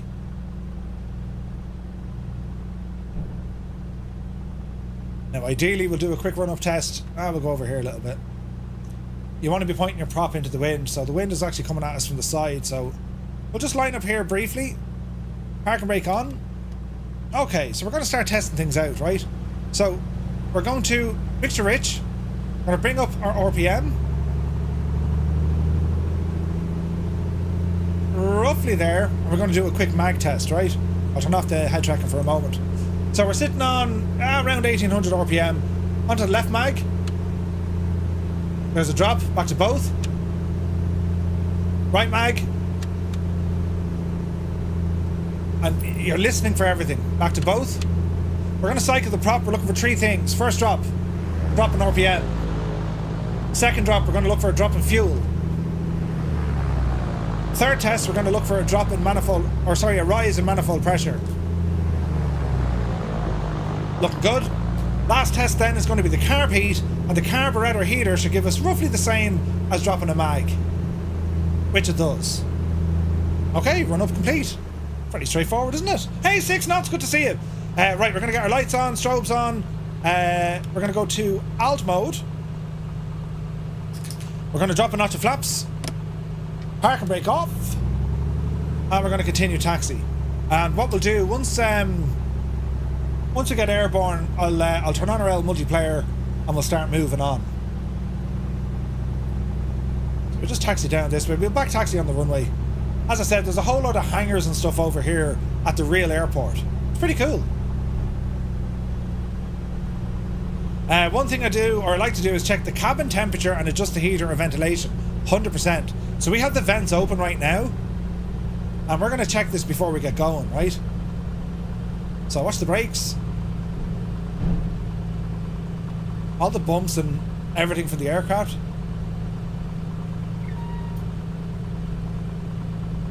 Alright, ramble over.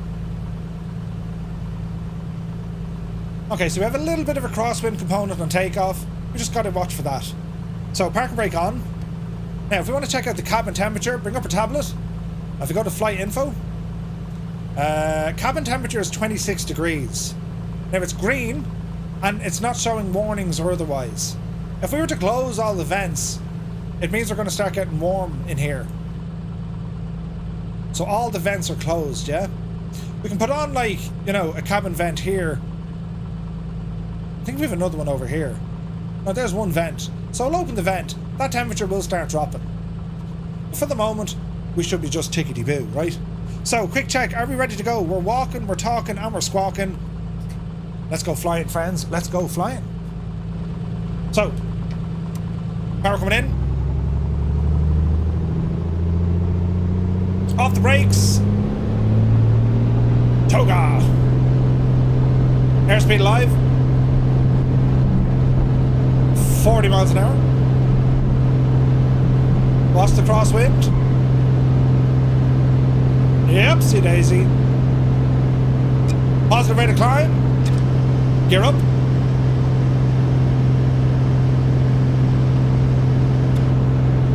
Gear is up and locked. Landing gear switch turned off. Flaps in.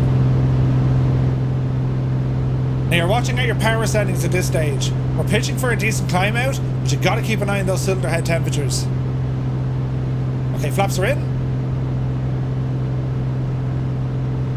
And the aircraft will react. It'll nose up and nose down depending on the flaps and our power. So I'm going to start reducing some of the power as we start a bit of a left-hand turn here. So RPM, start bringing her back. Manifold pressure, start bringing it back. At 25 in the manifold pressure, just for the moment. We still want a good bit of power coming in there for us.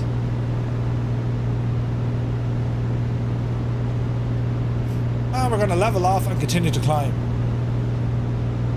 About the time this streamer took off, absolutely. Okay. Again, we're checking fuel, temperatures, pressures, everything's looking good. We'll fire up the multiplayer. Give this a moment to come on. There's our airport. The aircraft will have a tendency to roll and rock and jump. Murphy said if he gets 50 likes on YouTube, he'll simulate an engine failure. Sweet lemon, Jesus. Okay, there's some multiplayer aircraft coming in. Nice. We'll remain on this heading for a moment. And these little bumps you're seeing, see the aircraft doing a bit of a jump? That's turbulence. That's Accu-Sim showing off that turbulence. And this, we should have kind of light to moderate turbulence on this flight today. Clouds, all this sort of jazz. So 2,000 feet, I'm happy with that for the moment. So we're going to pitch down. We're going to bring our manifold pressure back to about 2200. RPM coming back to about 2200. Or that's 2200 squared. And we're going to pull out a little bit of mixture. We don't need to burn all that fuel.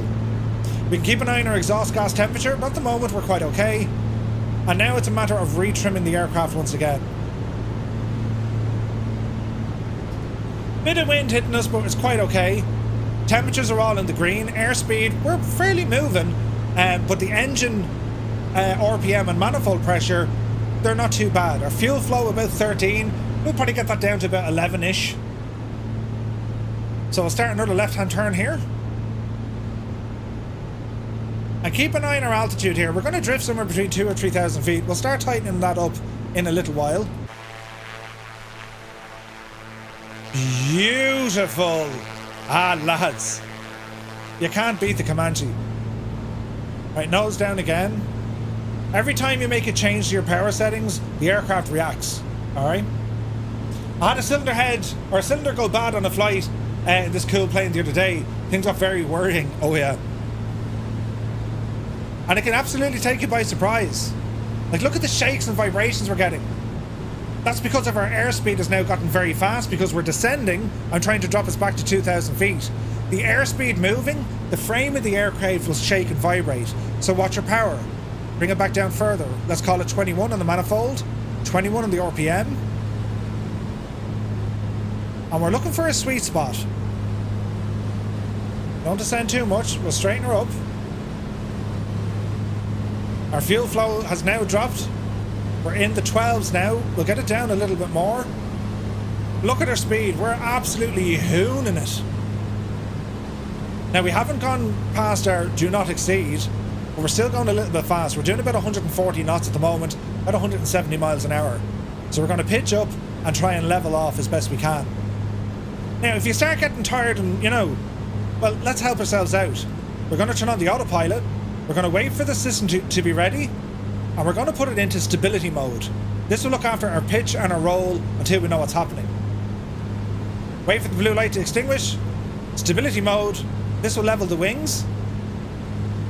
And if we wish, we can put on the altitude engage mode. Lock that in. Once we have selected altitude hold, we'll start getting a little beep here on our trim to say trim up or trim down.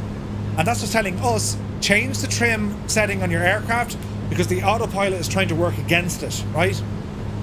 It seems to be fairly good here, but look what happens when I start trimming upwards. There's our trim wheel. It's beeping away and it's telling me trim down the aircraft. Alright, let's trim down. And you keep trimming until that alarm goes off. What if I start to trim too far down?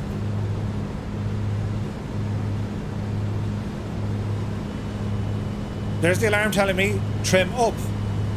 So the aircraft can't really hold it. Do you know what I mean? Now watch the speed. And we'll do a bit of trimming here just to help us out. The autopilot is trying to do its best. Right, don't kill the plane, Murph. Easy. Jesus, Murph. Right, we better fix this. Autopilot off my plane. And let's get ourselves trimmed back out properly. That'll do, roughly there. Put power back into our autopilot. Let it all reset. And we'll go about it again. This is the S-Tech autopilot. A lot of people not impressed with this. It's excellent. And it's old school and I love it. So, onto stability mode. Altitude mode. Blue light is indicating. And all should be well in the realm. Next up, we're going to go into heading mode because we're heading the wrong way. So we're going to start turning left. So we're going to say, right, click one more button. It's now in heading mode. And we're going to turn our needle to a heading of 150 degrees. The aircraft will roll left. It should hold our altitude. And all should be well in the realm. Ailerons into windows here. Good to see you. Multiplayer is on. There is everyone. Ah, brilliant. Right, friends, what we're going to do now. Good, buddy. As Alison Johnson, nearly as many montages as I have years. Jesus, Ali, 48 months. Thank you very, very much indeed. I hope you're well.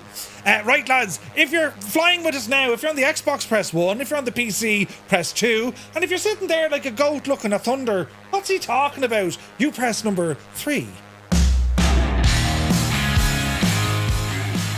Hello, Fireflies. Welcome to the Flying Circus. We live stream every Monday, Wednesday, and Friday, 1900 Zulu time. Right here.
All right. Look at the state of that, lads. Isn't it gorgeous? Beautiful airplane. All right, okay, let's have a look at things. We're holding at around 150 miles an hour, about 130 odd knots, and we're heading back towards the field in which it'll be a right turn as we continue on. Now, we're looking at two airports. We have our own Simsbury, and then we've Bradley over here on the right-hand side. And I can see those on my charts. Now, I was getting a little ping there from my trim indicator. We'll worry about that in a moment. Now, in terms of radio navigation, let's have a bit of fun with this, lads. So, we want to be heading towards Providence. We can start putting in some information. So on our VHF, we're going to dial in 115.6. 115.6. And let me see here now. Com or nav? So we're going to say 115.6. So nav 1 DME. 115.6. 115.6. Hop you in. We want distance. 62 nautical miles. We can see our instruments starting to light up here. We're going to turn this gadget so we're facing. We want this to face the direction and get everything lined up perfectly. Nice and slow. So we need to turn our heading. Look at this. For us to fly directly to Providence, to intercept the VOR, We need to change our heading to something like about, I don't know, 111 degrees, give or take. And as this turns, our whole aircraft is going to start moving in the direction of Providence. So we're flying by VOR. If we need to identify what station that is, well, we need to have a listen to it. To do that, we're going to hit our nav 1, and we should start. We should hear a beep.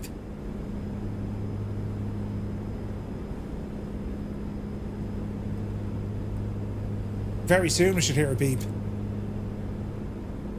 In which we're looking for dash, no, yeah, dash, dot, dot, dot, no, dash, oh wait, balls, dot, dash, dash, dot. Can't hear it great yet.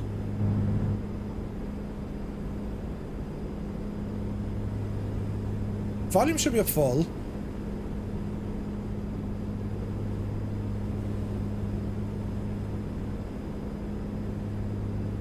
Nav 1.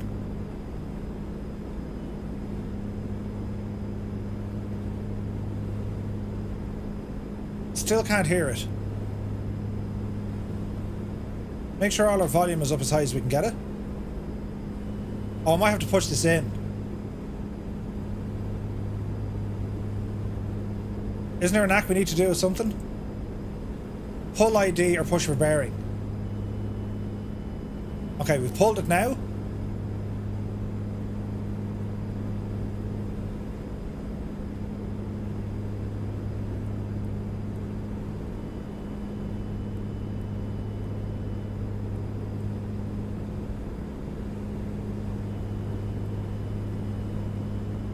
Why haven't I hearing that, lads? Trim down a little bit. Need to change our heading now. See the way the needle is moving? It's giving us a distance. We're 57 miles away.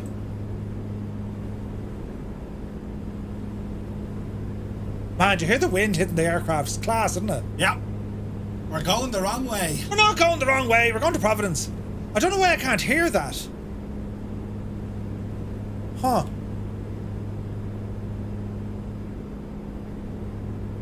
It should be beeping away there to our heart's content.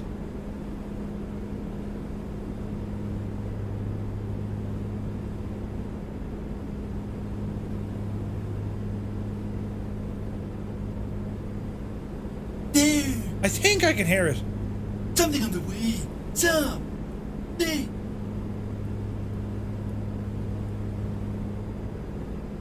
Very hard to hear it. But let's just double check what we're doing. Let's keep an eye on this guy. And remember, you're going to have gyro drift. So our magnetic compass is telling us we're somewhere around 12, 11, 10 and a bit, right? 10 and a bit. So see the way we're slightly off? Look at this. We're slightly off, right? So we need to rejig this to make sure we're all on the same hymn sheet. Now we need to adjust our heading a bit. Oh, too much.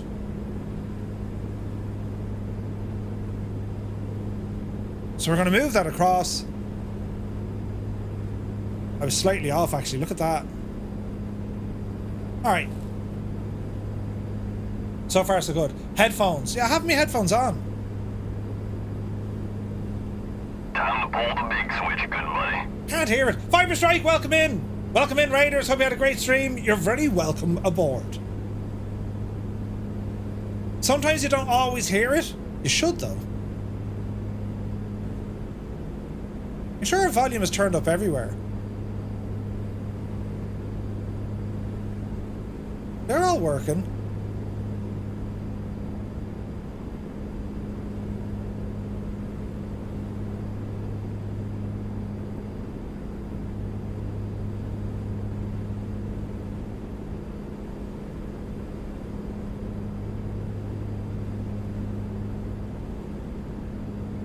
I think I'm hearing beeps. I can't hear them though.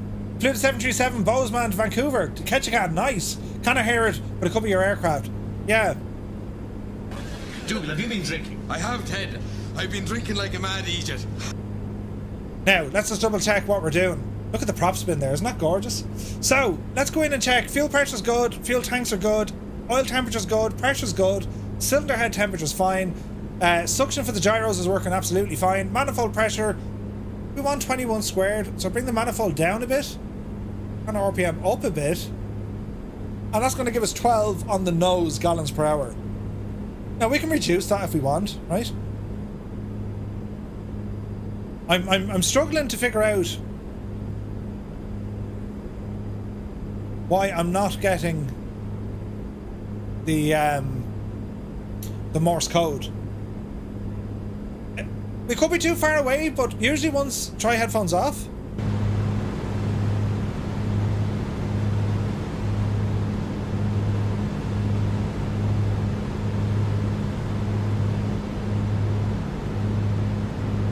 Let's see if we have any options in here.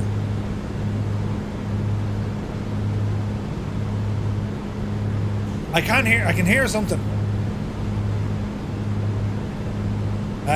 What do we do?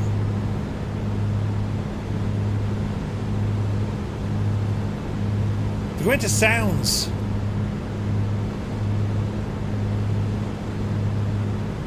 Hang on, let's do this really quick. General options, sound, and just make sure everything's turned on to the last here. So we're saying, right, cockpit warning, voices, aircraft engines, miscellaneous, other aircraft, music, no. Where would the radio on this? Would this be under like cockpit? Adjust the level for cockpit sounds, including instrumental avionic audio. Yeah. Try and save.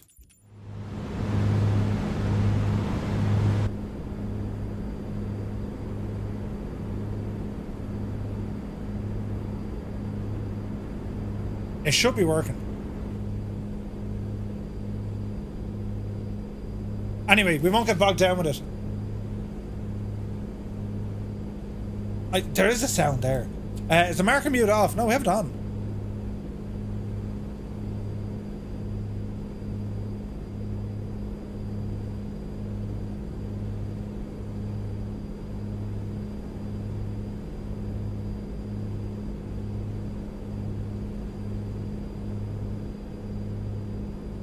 There's a way to pull that divot out. Let's push it in.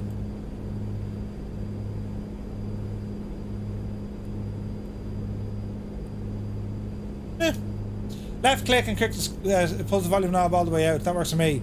Old Man Go here says left click it and click the scroll wheel. So we're gonna left. Aha. There we go.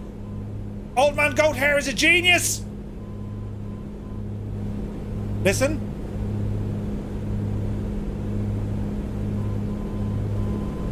Can you hear it?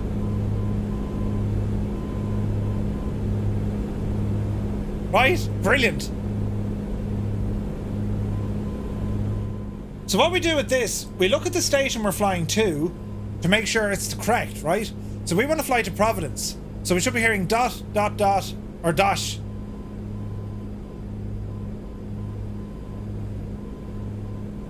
That's it, I can identify it. How cool is that? So we are flying to the right station. This is Providence. It's going to give us our distance, 43 nautical miles. We're holding here at about 2 and a bit thousand feet. Our airspeed is giving us 160 knots, fairly close to 140. We can also check out our ground speed from the station. 141 knots. 17 minutes out. It's working. That was an anticlimax. What are you talking about? What does the VOR look like on the ground? It looks like a big round building with a whole load of aerials.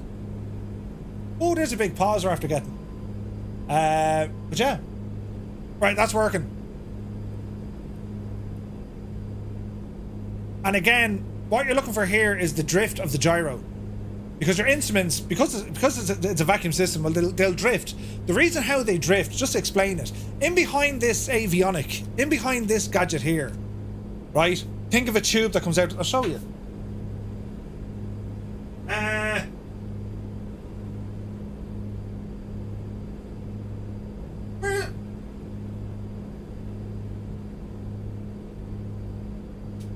Right. In at the back of one of these. Now this is an oil pressure. Don't worry about oil pressure. But that's a dial, right? See the dial? Well, in here, right, you have a gyro. And there's all various gears and stuff on the gyro. Because see the way we can move this stuff around? They're like little cog wheels that we can turn and we can move. But you'll notice the aircraft shakes and vibrates and it moves around a bit, right? So the idea behind this is when it shakes and it vibrates, well, the heading kind of moves off. So you have to recenter it yourself. Modern avionics with the G1000, it uses a totally different kettle of fish. It's using friggin' laser pointers on the ground. It does all different stuff. But for the old school steam gauges, this is stuff you have to do. And it's simulated here amazingly. Even some dials, it's not modelled on the A2A Comanche. We've seen Black Square do it. Even some of the dials you can simulate, you know, clicking off them. And you see the needles and stuff jump around from the vibration. It's just incredible. So we're doing well, right? Right. Ah, Jesus. All the shakes and rattles and stuff. Look, isn't it absolutely class, lads? You gotta love the Comanche. So we're flying down to Providence, and in what month are we in now? Jesus, in 9 months, 10 months. In 9 months, right? We're going to be in Flight Sim Expo 2025. The excitement is absolutely mad. Cannot wait for the next expo. There's a late night NFL game in Brazil tonight, says Zard. Oh, nice. Nice. Right, we have headphones on. But I like the sound of the aircraft. And again, it's all about monitoring your systems. Cylinder head is looking good. Temperatures and pressures are all in the green. Our fuel is going well. Fuel usage, we can probably drop this down. About 11 is the sweet spot. That's looking good. And we're still on 2100 and 2100. So we're 2100 square and we're aiming for around 11 gallons an hour.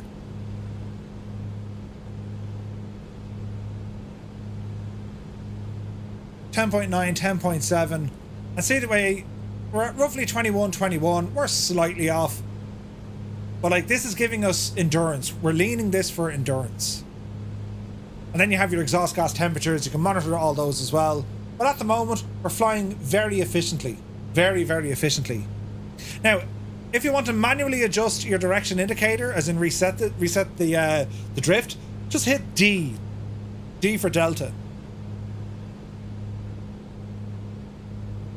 So we're flying direct to the VOR. Now, you got to be careful because you need to figure out where that VOR station is. Is it at the airport or is it slightly away from it, right? Flying efficiently, yeah, but does it barrel roll? Can you barrel roll a Comanche? We'll find out. Like, we're treating the aircraft, it is new, right? I mean, it's all the stuff we can have. It's cool because, like, look at the state of that. The airframe on this, you can absolutely shag the thing. You try and roll this or, you know, high speed, you'll break stuff. You'll break a control surface. Do you know? For the first leg, we're just going to focus on this. However, we will have a bit of fun with the Comanche afterwards. There's nothing like a challenge like breaking your aircraft and trying to get the devil home. There's even an ashtray on board. Nice. Now, another thing, you know, A2A kind of pioneered it. We can go in and have a look at the engine analyzer. And this is telling us what the aircraft is doing, yeah? So you have your 6 cylinders, they're running on your pistons. You can see what the sparks are doing. Why are the sparks here working? That's interesting.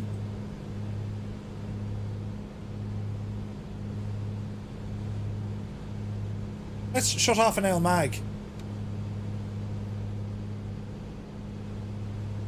There's 4 spark plugs. Interesting, I thought there would have been 6. Anyway, you can see your manifold pressure and temperature. And, you know, closer to the prop, that's where all the air is hitting. So this is a little bit cooler.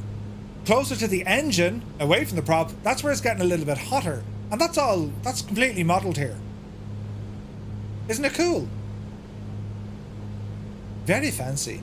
And then we have an electrical system as well. Alternator is working well, recharging the battery. And that's feeding all our main instruments. And we can see our amps and our voltage here as well. And the aircraft has a persistent state. You leave the battery on overnight, you'll be shagged, right? I broke the flap the other day by accident, right? Kazaki, shouldn't there be 6 Am I raving? Shouldn't there be 6 spark plugs on this? I'm not running on all cylinders.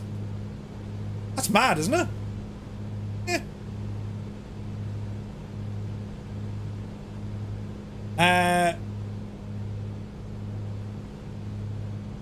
Yeah, you might want to check out on the ground. All cylinders have 2 spark plugs, which should be fire. Yeah, they're fouled.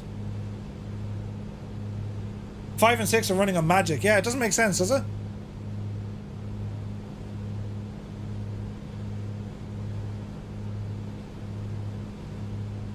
How do you get a green dash? It depends on the style of aircraft or the livery you've gone with. What's going on there? Full mixture? No. Ooh, Jesus.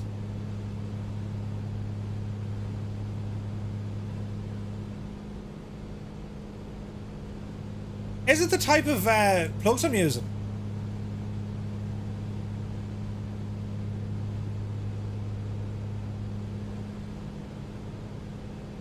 No. Bring up the EGT. EGT is fine. Could be just a glitch. Murph, it's a screen refresh issue, I think, is all. Screen refresh issue. Yeah,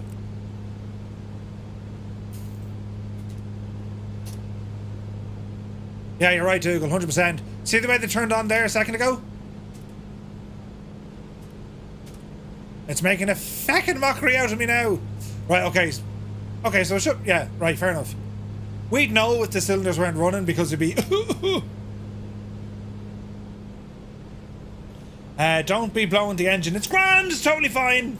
Mine have no spark plug on 4 and 3. Wonder is that a bug, lads? Also, these lights here aren't working. You're supposed to press those and they'll light up.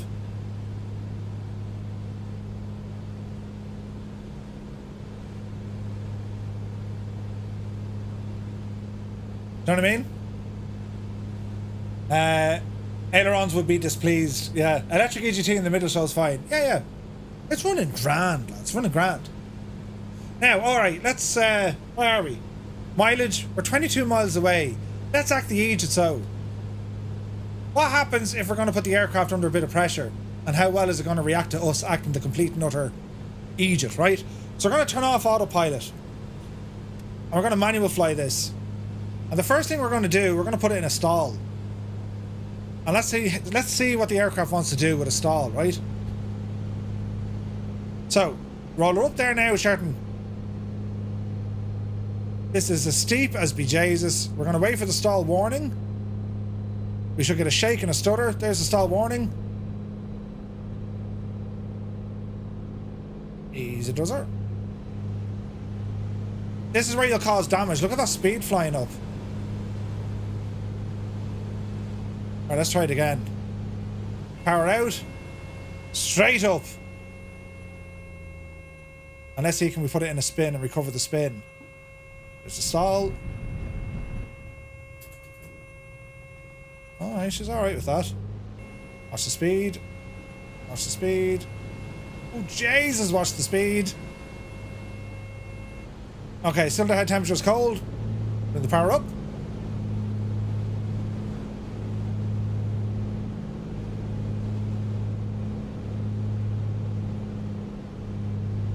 What about a spin? It's just parking in between the frames. Yeah, it's weird, isn't it? Hey, Bartman can see it.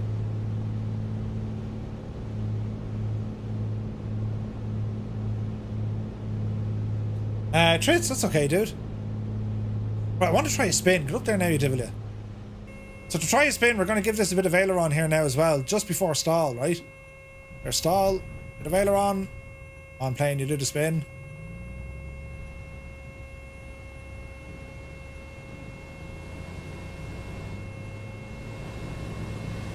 Eek! The speed it picks up with the wind sound it hits. Jesus! See the way it reads cold straight away. That's cool.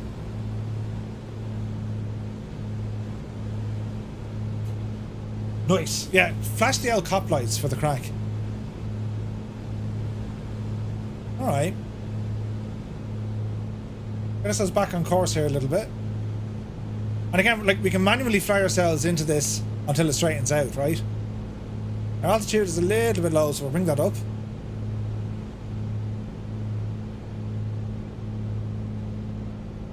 Now, if we wanted to, like, you can cause failures, structural failures, usually by just putting way too much power in there, right? Yeah, I tried kicking the rudder. It didn't react well to it. Try it again, right? 2,500 feet. Yeah, sure, why not? Let's go for it.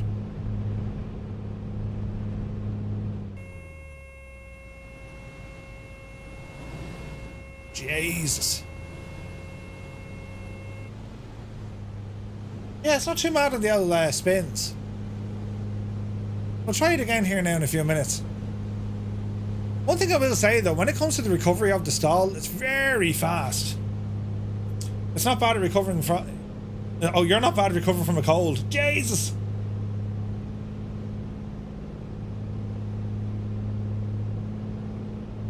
Now, where are we at?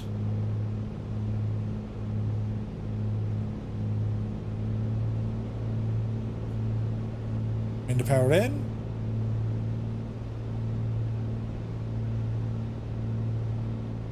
Alright, settle off. So we're around 2,500 feet. All should be looking well. And we're only 16 miles out from our first stop of the night.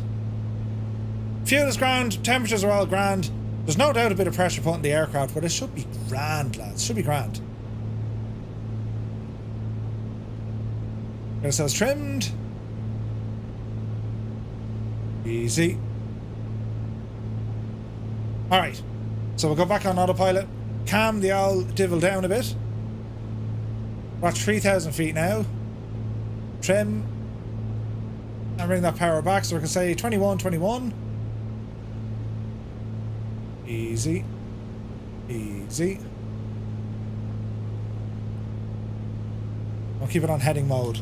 Now, what's the winds doing down at Providence? KPVD. KPVD. KPVD. In you go, you Jesse. Open the airport. So, the weather. We have winds 70 at 10 knots, gusting to 17. Right? So, we have runway 16, which is going to give us a 10 knot. Trim down there, Murph. It's going to give us a 10 knot crosswind. Although runway 5 seems to be the main one, so it has to be runway 5. So runway 5 is going to give us about a 6 or 7 knot crosswind. So we'll be coming into Providence from the south. So we can adjust this.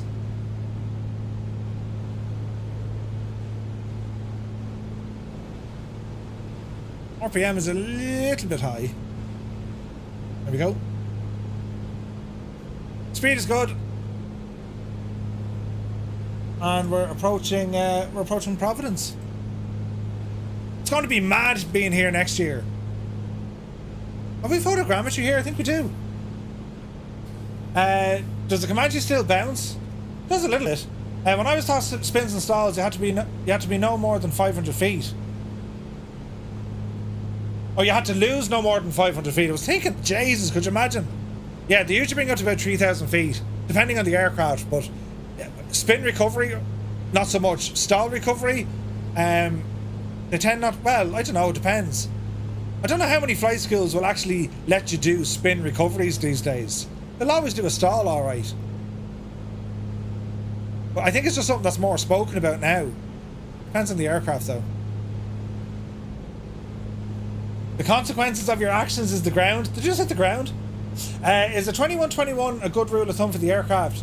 Or all aircraft? Depends on the aircraft, but for this one it's very good. Hey, McShiggity Pilot is here. Good to see you, man. It depends on the aircraft you're flying, you know what I mean?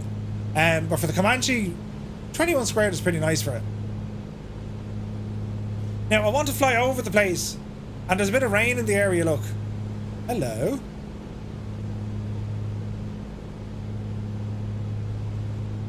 There is photogrammetry, it's just a little bit slow loading in. You're going to miss the expo next year. You've been on a Caribbean cruise? Where are you going? Well, Caribbean cruise. That kind of explained everything. Ah, brilliant.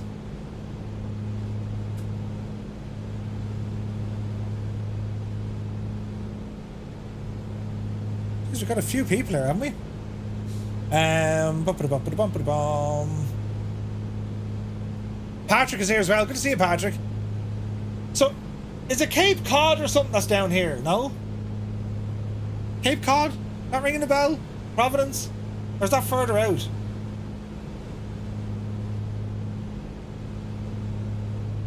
There's a place called Hope Bridge. Uh-oh. There is photogrammetry here, though. We should hope. Yeah, there's definitely photogrammetry over there. Defo.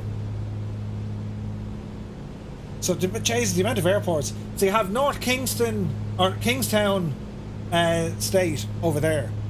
Alright. And runway 05 is what we want. So we'll probably hand fly it around here. We'll check out,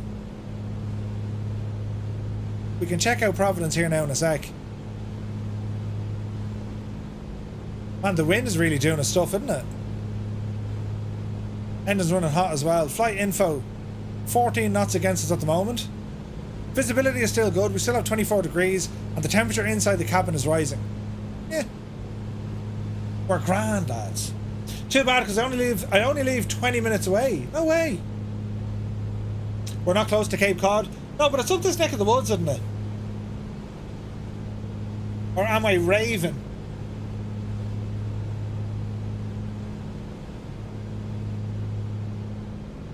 Where was Cape Cod? I heard someone tell me Cape Cod.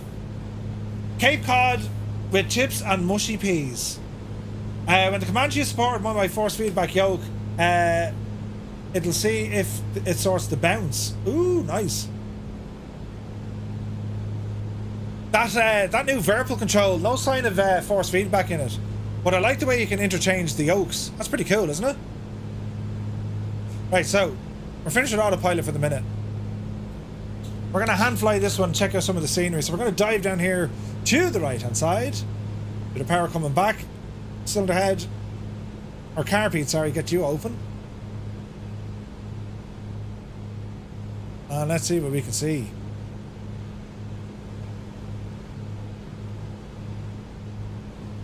Cape Cod is 45 minutes south. Aha. See, we're not a million miles away. Jesus, look at the views over there. Okay, so runway 05 is what it wants, and runway 05 is what it'll get.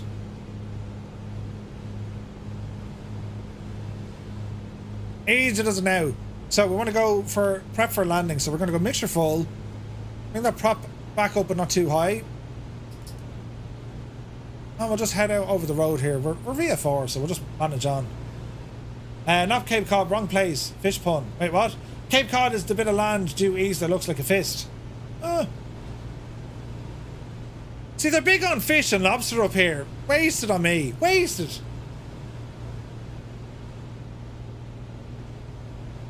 Alright.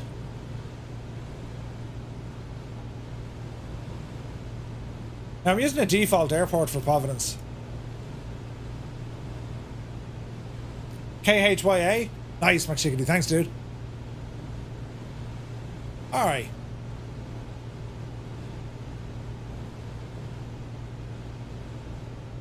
Speed is fairly lively. Let it bleed off a little bit. It's going to be a challenge with the wind, isn't it? So about 2,000 feet. Start dropping it down. Oh, that's when I'm getting mad performance. For me, road traffic is still on 100%. You muppet, Murphy. Alright, easy does it. Little bit fast. Right. That wind is going to start hitting us. And we'll start prepping the gear. Jesus, what's the other airport ahead of us? There's friggin' loads of airports here. Jesus, was I supposed to turn left there? I was. Say nothing! It's grand! Right, there's a little warning for the gear, but that's okay. We'll fix that now in a second. Keep the nose up, bleed off the speed. Gear coming down. There we go. Keep the carb heat on. Which is rich. Prop is full. And we have a little bit of a crosswind coming in. Ooh, look at that. The MB339 boys. What's your favourite fighter jet so far? Like, what's your go-to fighter jet in the sim? Is there just one that you keep flying that one, it's the best one? Or it's your favourite, perhaps? Because there's a lot of them now. Like that F-35, that got a great update. F-22 is always fun. The F-16 is always a bit of crack. The F-14 is amazing. The Tonka is quite nice. The Tornado. Tomcat. Yeah, Tomcat's awesome. Right, watch the speed coming in. 120. First onto flaps. Continue. F-14, F-35. Like, does anyone still use DC Designs F-14? F-16 Super Monkey?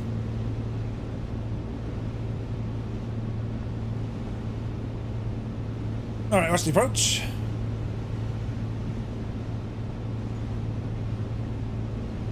No one uses it? Eagle Castellet. Had a bad stomach ache. Oh, you poor devil. Tornado was great too, but the view is awful from the cockpit.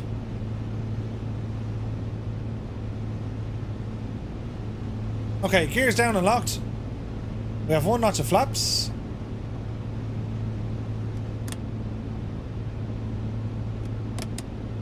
Back up one. Watch the speed drop off. Crosswind doesn't seem as bad. It's like 6 knots, 7 knots. I have other aircraft sounds set to 0 in settings, but still getting crazy loud multiplayer aircraft sounds. Any thoughts? Dougal, even if you have the sounds turned down, the offending aircraft, if you have it, you need to remove its sound AI folder. If that makes sense. So the India Fox Echo 14 is better, way better. Oh yeah, the Fuga is brilliant. The Fuga is brilliant. Love the Fuga. F-35B, yeah. F-15C, even though it's still lacking the in-depth department, yeah. Alright, runway 05, try and plant this one down. 100 miles an hour, quite fast. Easy does it now. Hold the nose. Easy. Dreamy, sleepy, nighty, snoozy, snooze. Jesus. Easy. Watch the flare. Hold the nose. Will be the Jesus. Touchdown. Alright. Welcome to Providence. Jesus, there's all sorts of mad looking planes over there. Wildcat. Jesus. Right, flaps in. I wonder should we have had the fuel tanks or the fuel pump on for landing. Who knows? Off by 5, I'll take it. Nice. 2 dogs, that was just incredible timing. For God's sake. The F1 or the F-117, yeah. Jesus. Yeah, the F-117 is deadly. Oh, bit of breakage. Okay, our first stop of the night, lads. Check your fuel. Flaps are in. Lean the mixture a little bit now that we're on the ground. And Murphy, just fly into other planes. No problem. You know how it is. Jeez, we have a lot of Comanches with us, don't we? Okay. The good news is we didn't break anything yet. Or at least I don't think we have. You just had a blackout, no way. Fuel pump should be on? Okay. Right, we're going to give ourselves a little bit of a challenge now. Because what I want to do, we're going to set the we're going to set the aircraft into a condition that we just don't know. Right? So, if we look at the airframe, inspect everything, grand. Engine, inspect everything, grand. Everything's totally fine. However, what we're going to do, we're going to give ourselves a bit of a used aircraft, and it's going to delete everything on me. Are we ready?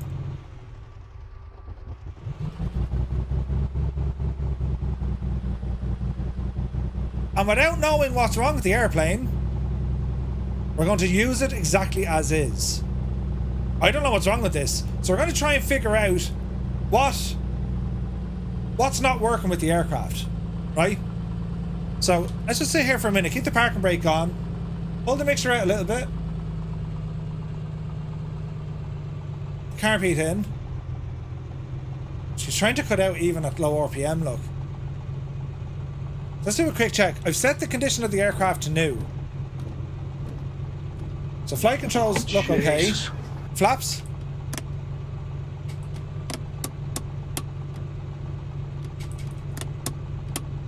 Okay, so our flight controls are working. Now it's all about engine controls and make sure all our dials are working. Because we can kind of half figure this one out ourselves. But for everything else with the aircraft, we're going to figure, let's see what happens, right? So our next stop is going to be over Boston, and we're going to be flying towards Beverly. So 112.7 is our next VOR frequency. 112.7, that's going to be Boston.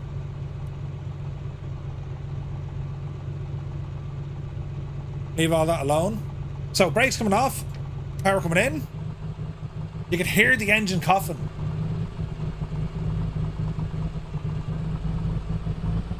Hello there.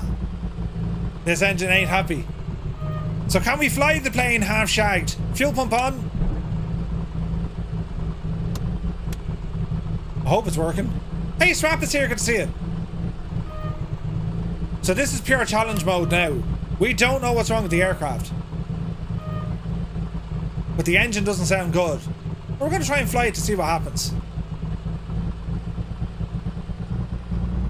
It really doesn't like that. What about the mag check? We'll do a run up. Right, mixture. Get the RPM up. Alright, mag's left. Good. Mag's right. Good. Sink the prop.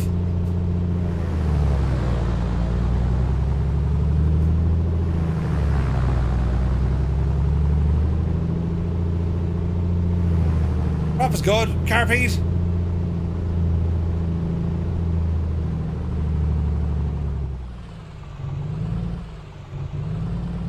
It's very rough, isn't it? Right, we should be grand. Let's see what happens. So off the brakes. It's flooded, right? Let's see what happens. Right, power coming in. Come on, you devil. Right, Jesus. Spin live.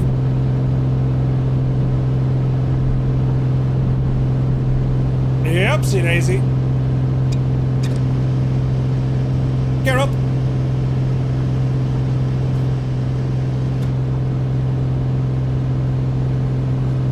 Alrighty. Sounds okay. 1,000 feet per minute. There's a Eurofighter. How's that engine doing? Jason, we're kind of pushing her. Should be grand. Okay, we are getting a reading now, so go ahead and turn this divil around.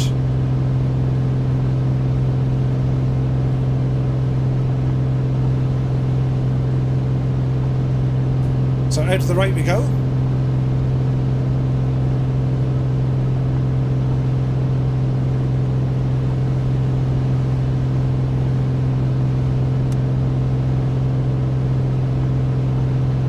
I mean, it sounds okay, doesn't it? Temperatures and pressures are fine. Man, look at that RPM dial though, it's hopping around the place.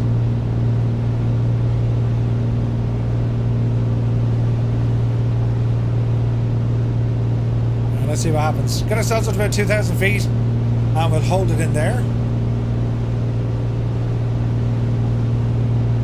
Bit of a cough, right? It's mad! Mad, I say! Right, let me see. Get us up to 2,000 feet and we'll lock it in. 2,000. Bit of Providence for the crack. Look at this! Trim down. Right, bring the power back. 21.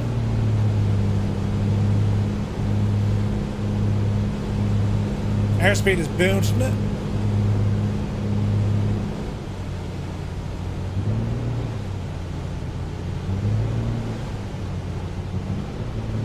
It hates the mixture. Hates the mixture. Look at that!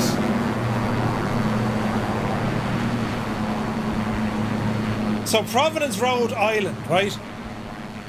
This is where Expo is going to be held. And in actual fact, if we start flying up around this way, hang on left here. To see what we can see, because we're going to be over this neck of the woods at Expo. What's the name of the building we're going there? Yeah, we did a mag check, yeah. Mag check, rather. The hotel is the open by the spire. Jesus, who's that gone down? Olsen with a fighter gone into for a closer look. Yeah, we just need the photogrammetry to kind of wake up a little bit. Wake up, you devil! We'll go in for a closer inspection. Easy now. So the convention center is over there, I think. Isn't that it? That's the venue there, look. Yeah, that's the venue right there. Deadly! That's where we're going, lads! Ah, brilliant. That's the hotel. That's the convention. Ahoy, hoy, hoy! She's half shagged like a blurpy-legged Gickner stuck in a traffic cone. Ooh, nothing to see here unless she spit flames, I savvy. Aye, savvy. Right, that's the hotel. That's awesome. We need to find some pubs, you know, for scientific research. That's cool looking.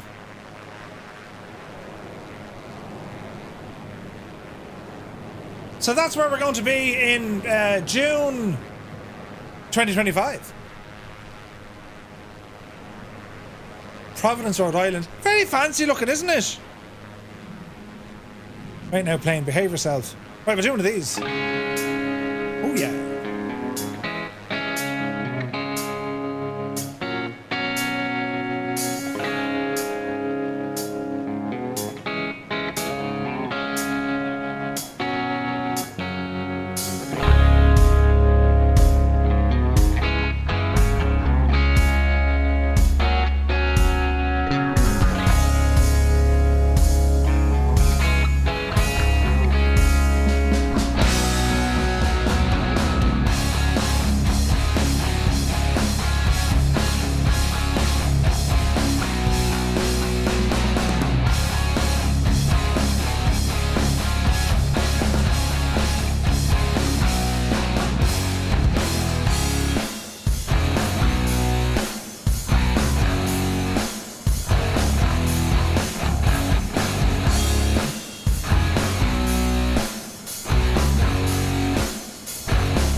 It's kind of cool. I'm looking down there at the bridges thinking, can we fly under the roads? I don't think we can though.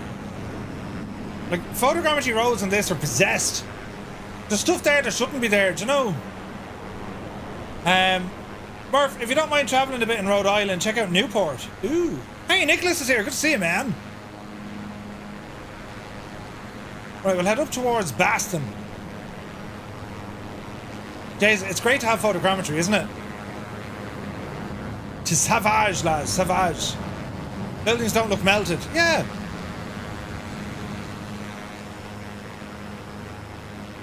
Right. Get a bit of power into the equation. And we're a little bit low. So we want to get ourselves back on course, heading towards Boston. Yeah, I am looking forward to here now. It's some contrast though, like Las Vegas, Providence, right? Were we really that misbehaved in Vegas that we had to go to Providence? Alright, bit of trim. Ease. A small little turn. Let's see here now. Easy. There we go. 1,500 feet. Yeah, we'll do it. And let's see what Boston has to offer. Boston. It's cool, isn't it? Do you ever listen to like ATC out of Boston? It's incredible. Right, heading. Lock in our altitude here for the crack as well. So we want to turn right a smidgen. And again, we're not using GPS tonight. Like, there's no need. We got plenty of radio sources. Turn down a bit. Okay, speed, power, RPM, manifold up a bit, RPM down a bit, and fuel flow is quite good. Yeah, we're looking good. Gorgeous. Boston, you want Sam Adams draft and a lobster roll? No, you don't want lobster. Sam Adams, we can actually get Sam Adams rather over here. It's not bad. It's not bad at all. 10 gallons an hour.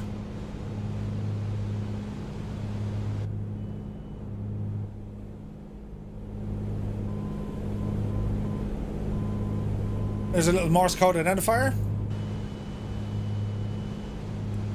What's this gadget telling me? Pitch up or to pitch down? Pitch down, you mad joke. Right. So we'll be flying directly over Boston, and then we're going to need another VOR station from there. And we can probably use Lawrence 122.5. So nav 2 122.5. Wait, hang on. Nav 2. Nav 1, Nav 2. Why can't we get 122? Interesting. Is there an ADF frequency up here?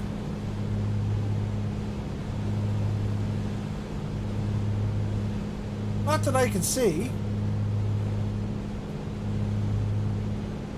We could get a nav 2 frequency on it. Airman says, got to know what add-on in the lower right corner.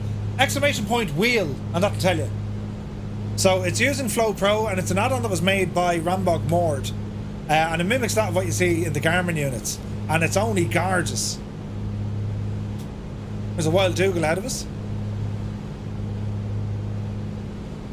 Boston's great. Super town to visit. Really got to go there. You can use the ILS frequency, I think.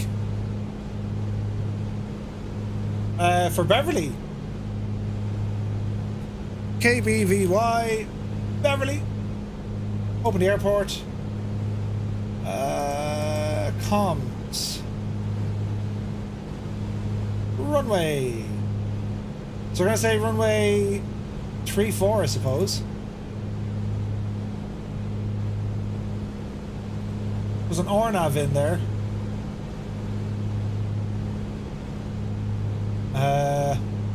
What about an ILS?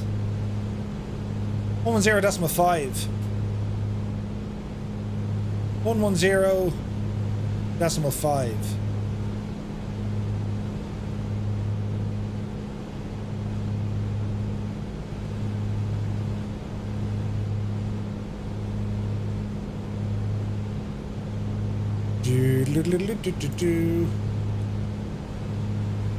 Ideally, we want an ADF for that.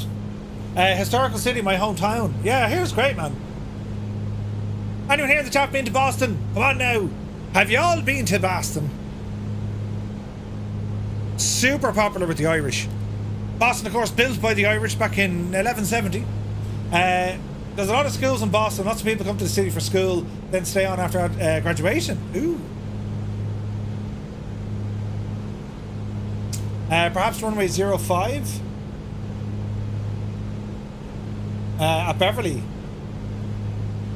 So we're not actually landing at Logan, we're going to land in Beverly, but we're going to overfly Boston, which isn't too far up the road. Speed is looking good, 150 miles an hour, 136 knots. Battling the elements, there's a bit of a wind here. What you devil you?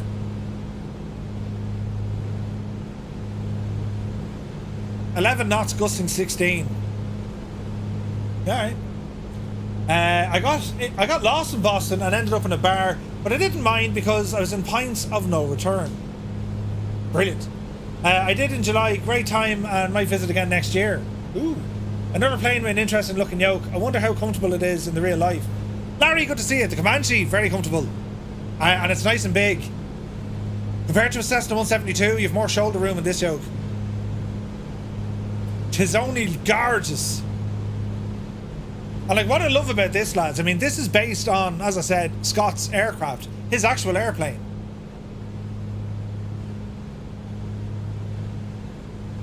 So like, the thing is coded exactly like his aircraft. It reacts the same, it flies the same, it doesn't pause like this in the middle of the sim the same, but you know what I mean? That's what I love about it. Never been to Boston, but it looks like a lovely city. It really does, doesn't it? It looks absolutely savage, lads. How are we going on time? We're all right-ish. So it's going to be Beverly, then it's across to 4V8, and then back down to Simsbury. Yeah, we're not going too bad. Hey, Colt Nebo. Good to see you, man. Jesus, the cool planes we have with us today, look. Blaze, Cato, Bunkfast, Captain Tosselot, Rambog is there, Mrs. GBHI. There's Dragon, Fierce Wolf, Vacuum, Daddy Plump, Reckless, Dougal, Corsair, Rafa, Tom, Scorpio, Muse Fan is airborne. There's Wombat. Oh, look at that. Shrapnelson, awesome name. It's a stunning airplane, isn't it? Patrick, jump on in. The most frustrating part of being Scots-Irish is always wanting a drink but never wanting to pay for it. Brilliant. Yeah, guys, if you'd like to join along, we're live in the Southeast Asian server. So we're flying over Boston up towards Beverly. At Beverly we'll land. Then we're going to fly out to 4 Victor 8, West Dover.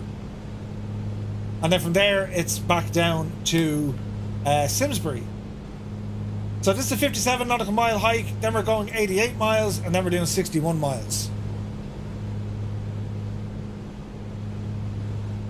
And we're flying purely by our radio, so we're using VOR navigation, very high frequency, omnidirectional range.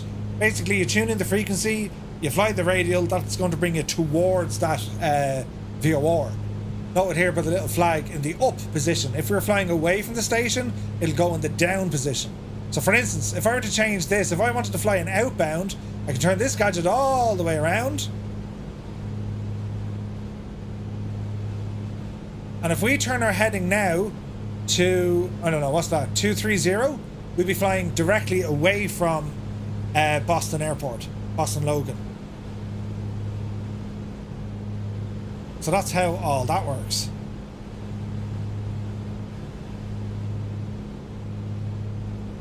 So we're in heading mode.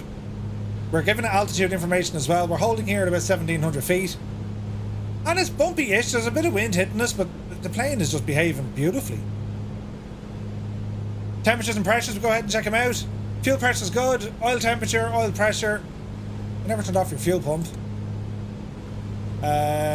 Fuel quantity is still fine. And we have our tip tanks as well. So we'd be laughing, lads. Laughing. So if we want to engage our tip tanks, this is your fuel valves here. So we're currently on the main tanks.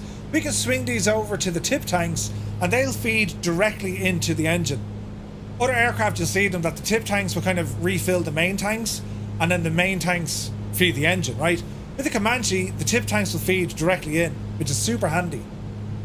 This here is for your emergency gear extension, but I don't think it's modelled. Oh no, it is. There it is there. Couple of stutters, but we can see the city of Boston there, way off in the distance. So, the VOR is heading direct to Logan. We don't want to go to the airport. So we're now going to put in our own heading. We're going to turn left heading 03 degrees, or 030 degrees. And that should bring us up alongside Boston, give us a bit of a view as we're looking in. And then we're straight up to Beverly. Sim crash for McShiggity, I'd be the Jesus.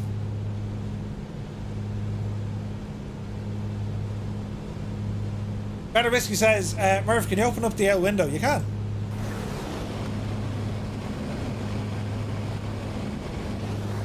Are we clear through the Bravo? Too late. But what's the altitude of the Bravo here? Isn't it like 2,000 feet?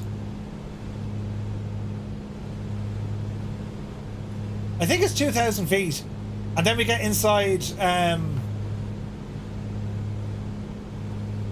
what's the clearance there? It goes from the surface down when we get a little bit closer into Boston. JPS says, is the correct convention to drain wingtip tanks first? And if so, why? Just curious. You can or you can't. What a lot of pilots do, they'll keep kind of their emergency reserve fuel in the tip tanks, 3 to 6 gallons on each wing. And that should give them anywhere from 30 minutes to an hour of flying. And they tend to just feed off the main tanks. If you were flying the aircraft full, what a lot of the time they'll take off and land on their main tanks, and during the cruise they'll use their tip tanks just to wear them down a bit. And if we were flying single pilot with our weight and balance, well, what we could do, depending on where our weight is, we can feed the left tip tank and the right main tank. That'll change the balance of the aircraft, so we're not worried about trim all the time, yeah? So you'll see the aircraft is banking to hold the heading. We're getting bashed out of it with the wind. And also the weight of the pilot. But it's modelled superbly here. It's great, it's really, really great in this plane. And so far, touch wood, usually I get that horrible pausing issue with the Comanche. Hasn't happened so far tonight, and I'm only delighted because of that. Wow, look at that F-16 look. Jesus. Look at the cut of that. About to pass Salem. Hey, Nighthawk is here. Good to see you, man. But the level of simulation with this aircraft, if you don't have the Comanche, just get it. Because if you're an airline pilot and you want to learn kind of the basics, VOR flying, because even doing VOR stuff in some of the bigger airliners, just flights, the 146, the Fokker 28, and even the 727, do your kind of, cut your teeth in on this sort of stuff.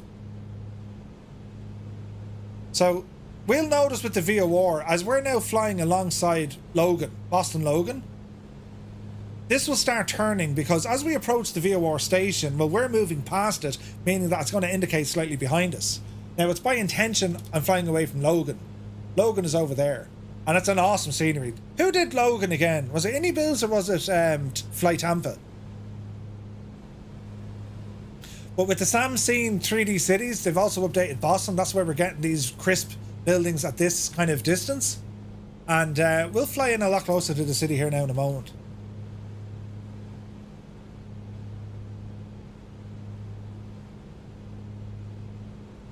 That's a weird looking quarry for sure.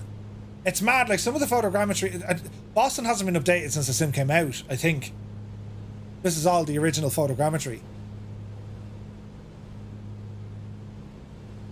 But it's gorgeous. Flying in the US, lads, it's always special.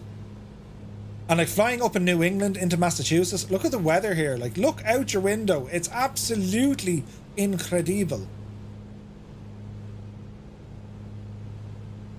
So, what's the name of the river up here, lads? Hey, Jefferson 2001, the man, myth, and legend. Very good evening to you, Jefferson. Hope you're well, man. I hope now that the update I've put on the site is the current update for Casement Aerodrome. The Charles River? Charles River. Okay. So we're going to fly up to the Charles River. We're going to follow that by VFR and then keep rambling on. Looking at Beverly, or looking at the direction we're going, there's a bit of weather coming in here.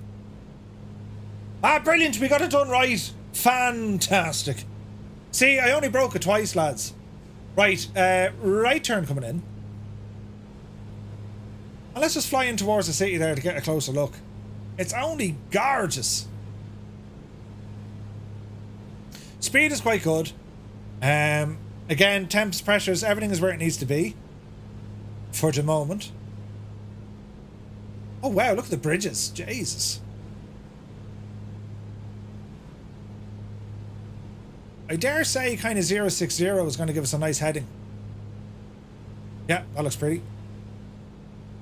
The man, myth and legend himself. Lads, if you haven't already, do be sure to grab the updated Casement Aerodrome from Jeppesen. It's a freeware airport, home of the Irish Air Corps in Dublin 22. And 'tis absolutely gorgeous. This is savage. Hang on a second. Some tunage is required for the gadget with the thing, isn't it? Murph, do you use Air Manager for your instruments, or do you prefer that more realistic instrument components? I do have Air Manager. It depends what I'm doing. I mean, you know, I like everything here in front of me. And like, that's kind of why I shy away from some hardware that has like so many buttons. Ah, Hemming Bird, the poor old devil. No worries at all, Muse. Thanks for the update, man. Having controls with too many buttons and switches on them, it's extremely handy when you want to go flying, right? But it takes away kind of a critical learning factor of that aircraft because, well, you need to know where everything is. Well, Donald is Dublin 22. I thought it was 24. 24 is Tala. Val is 22. Anyway, some tunage. We have something in here somewhere. What's this one do? Yes, yes. This shall work.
Isn't it only gorgeous looking?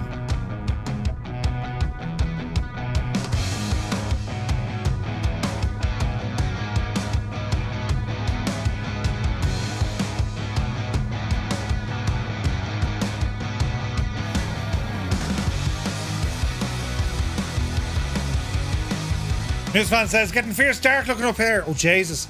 Is the weather closing in? Oh, beat the Jesus then. Don't panic. Oh, it's going to be grand. Now, we don't have any actual nav data here to help us out. As in, well, we can fly an outbound radial. Hang on now. Right. Turn the divel around. Yes.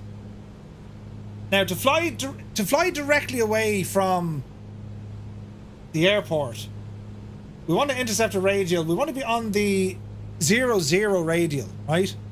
So if we point that directly south, and then we start turning our airplane this direction to the north, this should get us very, very close to Beverly. And then we'll adjust then accordingly, right? So if we're south, we want the airport to be to our left. So I would say we want the airport to be that direction, and we want to be this direction. Is that right? Sorry, you want the airport to be, I don't know. We call it 200? And let's see what happens here. Triforce Gaming, good to see you. You're very welcome in.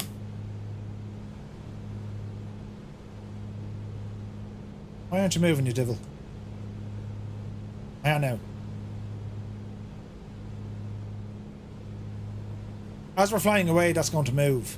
So there it is south, and that means our heading is going to be slightly to the right. I would say a little bit more. Turn this little fella. A little bit that way. A little bit that way. Hang on.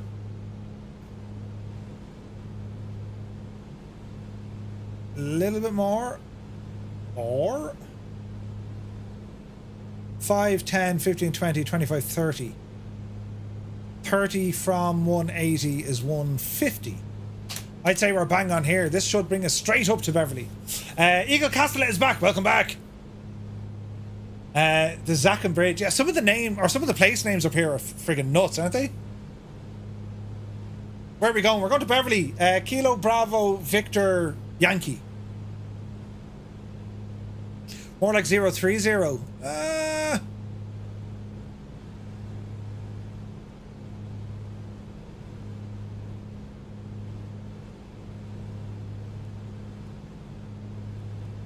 No, we're alright, I'd say.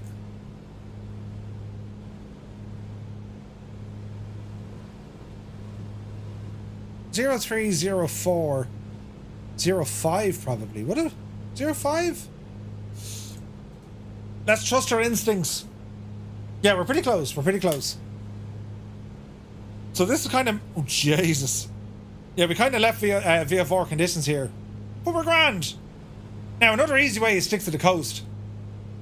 But you know, we'll see what happens.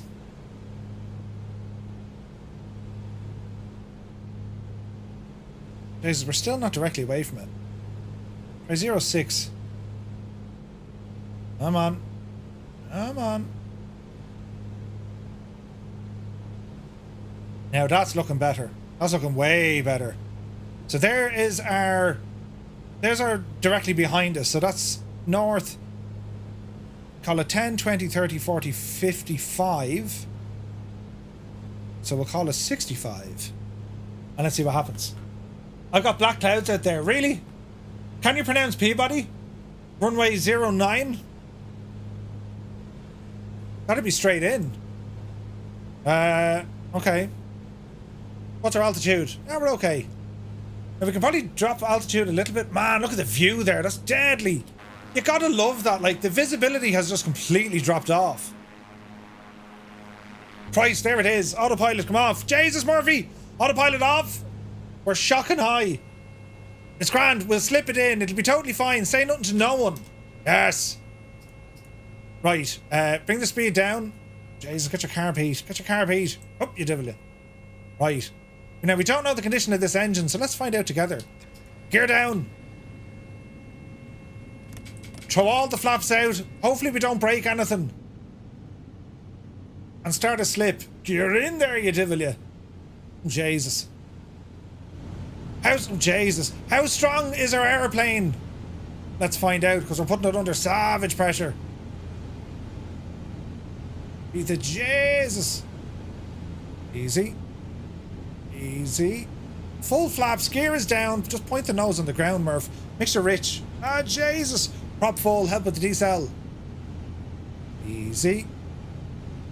Easy. We're not too bad. Right, get rid of the slip.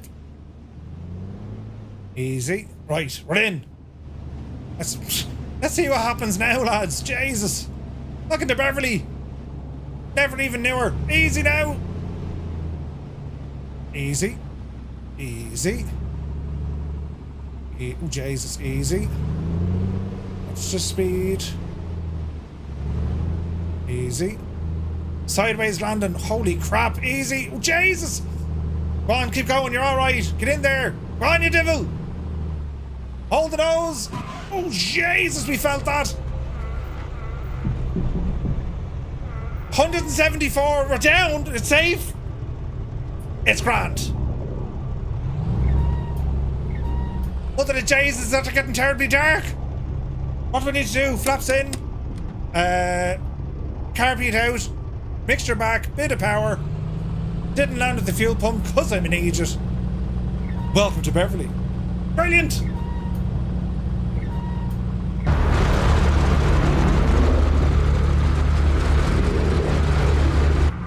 We're okay, everyone's alive. Look at the Jesus, look at the queue of people. It's chaos. My plane is crying. It's screaming with the emotion. I wonder did I damage anything? Maintenance. Airframe. Inspect the airframe. Oh, the right brake is shagged. Engine inspected. I'm in a glass case of emotion. Oil pump cylinders. Oh yes. Let's see what other harm we can cause. 34 was a better option. I blame Dougal. Dougal says 09. Jesus, the weather's crap. Now, have we another VOR we can head to?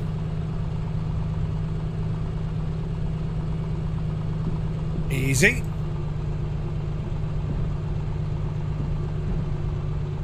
So there's a keen VOR. 109.4. Right, this will get us some of the way. Oh, there's a bump here. Listen to the bump. Jesus. Listening to Dougal. That was your first mistake? It's grand. Jesus, that bump didn't do anything good for... Hang on. We'll go on the grass now. You'll hear the different sounds.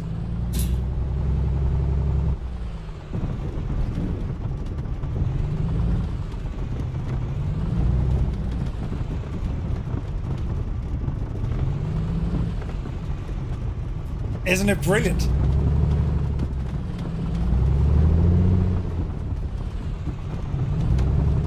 I wonder what it's going to look like in 24. Like, Jesus, they had Cold Neighbour, thank you very much. They have like flowers and stuff in the grass now in 24, haven't they? Right, what's this going to sound like coming back onto the runway? We're doing now Yaki Boo here. Yaki Boo! And onto the runway. Jesus. Right. Oh. There's a pink airplane. Dock blues. Right. One notch of flaps. Ooh. Turn this devil around. Yes. Alright, sports fans. Let us fly again. Are we ready? What server? Killer Nick, good to see you. We're on the Southeast Asian server. And rocks in 2024 to break those wheels more. It's going to be awesome. Right. Mixture, rich, prop full. Let's go flying. All right. Speed live. Oh crap! The engine. Ah crap! Keep going. Just lie back and think of Ireland. Yep. See, oh, Jesus. Right, we're up. Gear up. Get the flaps up. Ease the power. Jesus. It's over revving. What did it? Jesus. Easy now. Easy now. Easy. Oh, it's not like that at all. Jesus, it's not like that at all. Alright, it's grand. Full send. It's totally grand. Say nothing. Jesus, look at the weather. Right, get ourselves trimmed out here. I'm terrified going near the mixture. Right, we want radio navigation, please. That's away from the station. Fly me to the station.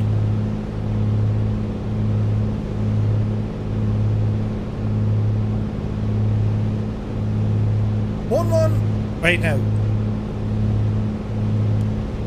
112.7? No. 109.4. Ish. Alright.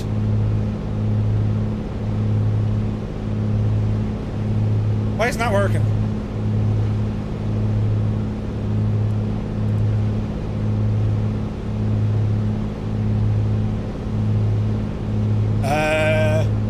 We're not getting anything at the minute.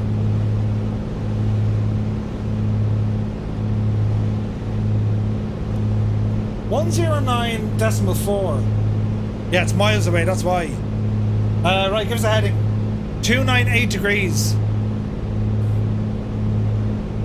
272829. Fly me roughly here, please. There you go.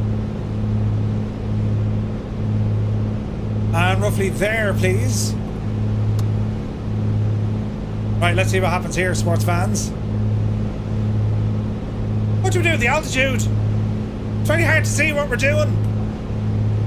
Autopilot's ready.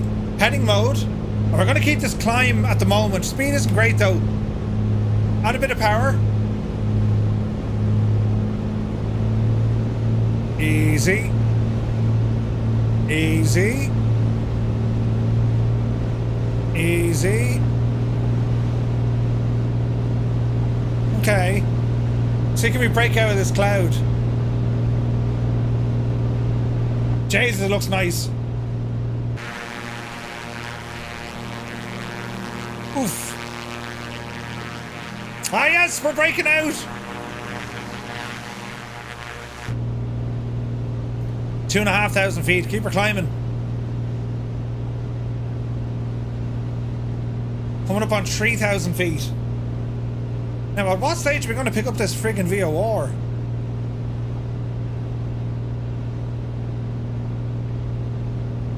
That is the question. Great visuals, isn't it gorgeous?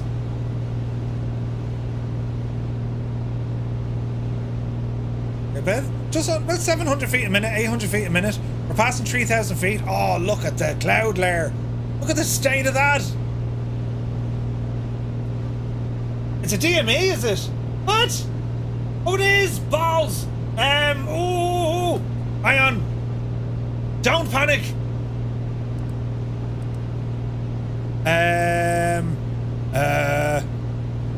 Let's see now. How do we... 109.4.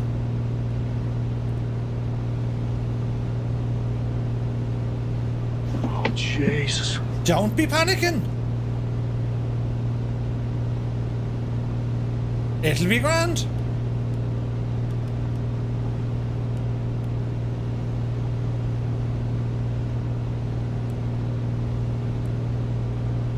Don't panic. How we go for altitude here? 4,000 feet. Lock her in. Right, we need someone who's handy with maps. There's a Gardner VOR 116.95.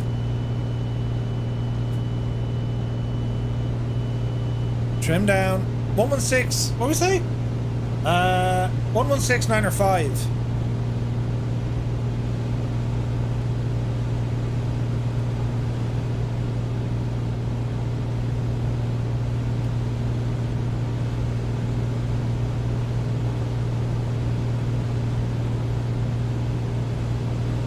.95, so that's the closest VOR I can see, right?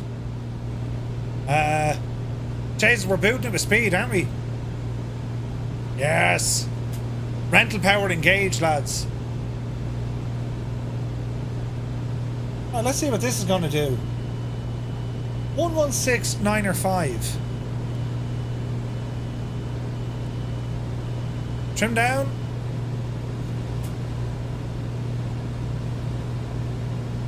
We're still not getting that in here on the indicator.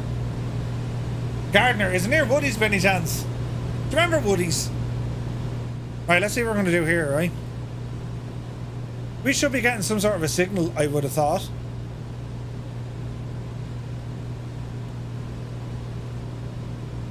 I'm not getting a VOR? No, neither am I. We should do.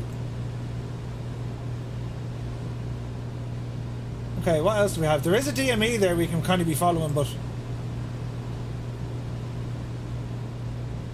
Cambridge is another one. 115.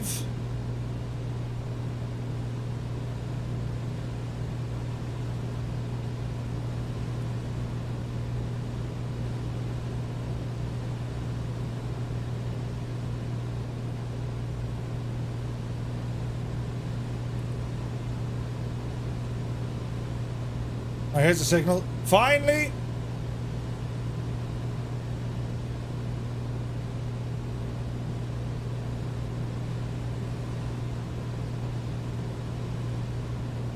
Okay, are we getting the right signal?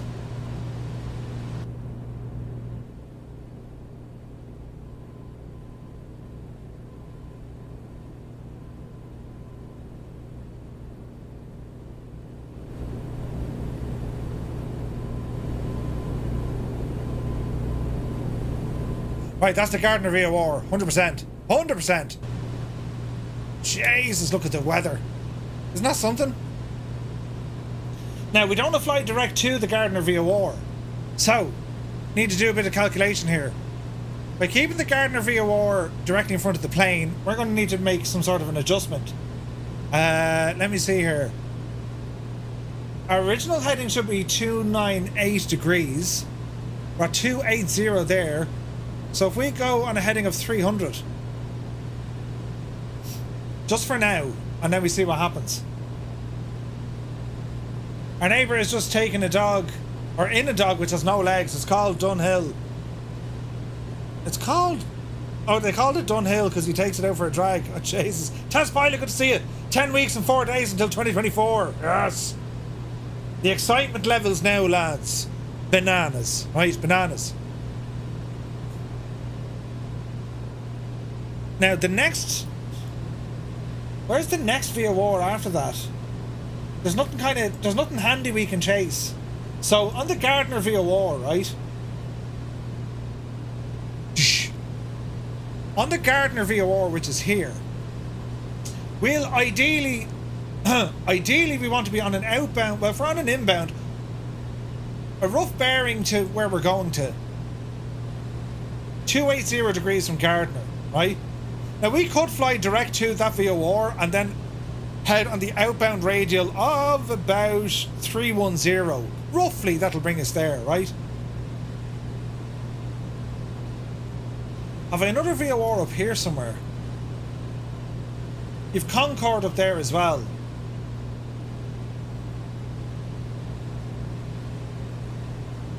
So we could fly direct to the VOR and then go straight back up the other way. But I'm going to keep us slightly to the slightly right of the field. And I reckon we won't be a million miles off. 115 for Cambridge should be quite good.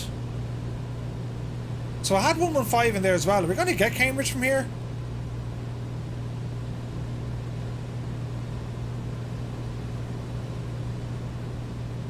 But is Cambridge not another DME? No, it's not. Okay, 115. Not picking it up at all, at all. But that's got to be our range, right? Yeah, that's like 100%. That's our range.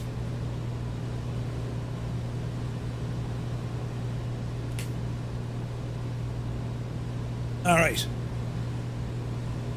115 is what we're after, and we're not picking it up yet. So we're waiting for the flags to come off our little gadget here, and that should give us a reading. But I'd say it's our range. I'd say we're miles out. Look at the cut of it. Jesus, lads, I tell you, this sim, it's absolutely friggin' gorgeous, isn't it? We'll do,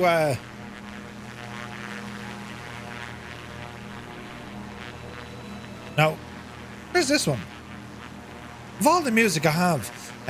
Oh, Jesus. What does this one do?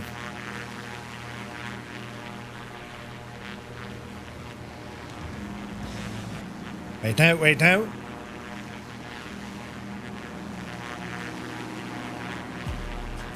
Yep. Is the aircraft DME equipped? 100%.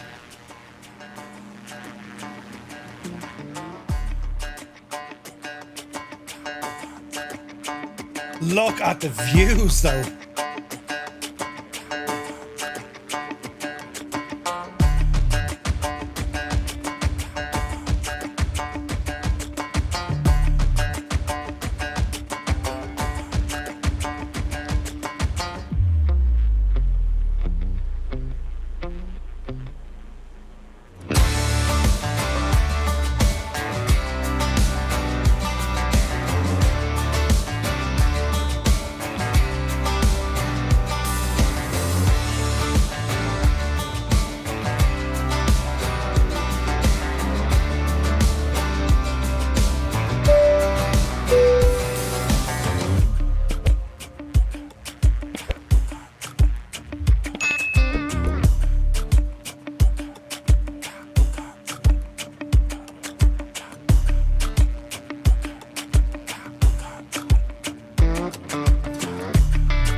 Isn't it only absolutely freaking gorgeous, lads?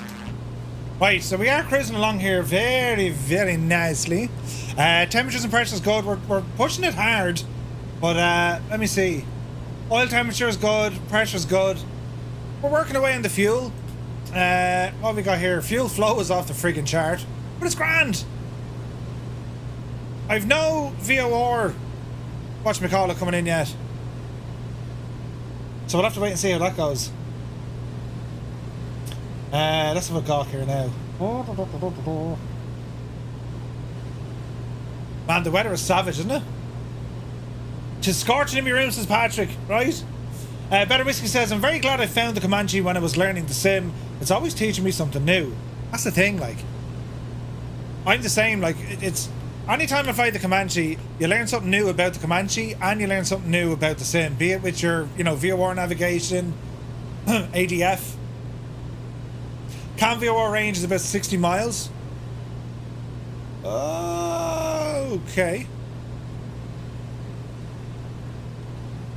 Right, we're getting nothing here for the minute, but we should be able to pick it up in a while. Turn this gadget to the left, and we should pick it up then shortly. We're at an altitude of 4,000 feet. 170 miles an hour. It's about 150 knots. And we're cruising awfully nicely. It's just gorgeous. But I am right in saying, like, there's nothing else in the sim that flies like the Comanche. It's incredible. Look how much colder it got. Now granted, we're a little bit high up, but still. What's the cabin temperature like? 14 degrees. Chilly. Bit of a tailwind with us as well. Nice. Oh, lads, that's stunning looking.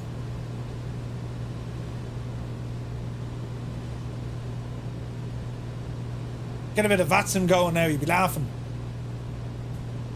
You'd have Evan controlling Boston, I'd say. VATSIM radar.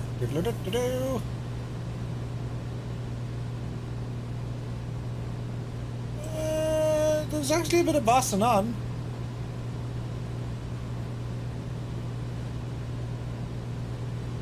That's kind of handy. Not just a great aircraft to fly, but the whole package of real-world ops. Yeah, absolutely. Absolutely.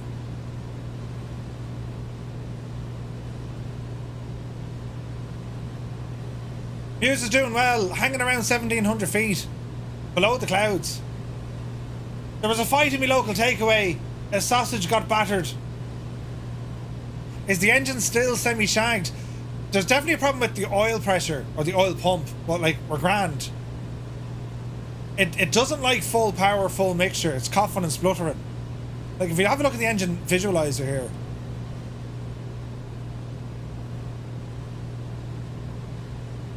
Like, 3 and 4 cylinders aren't really reacting well. 4 and 5 aren't great. Oil pump is a bit of a problem. Oil filter, not great.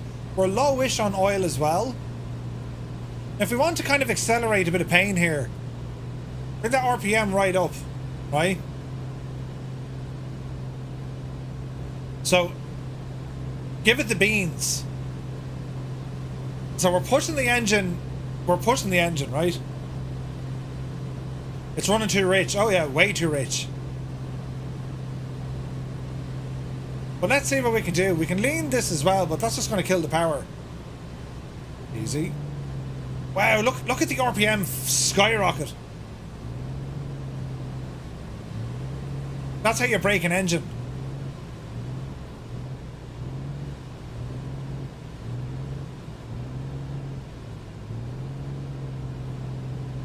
Jesus. That can't be doing it good.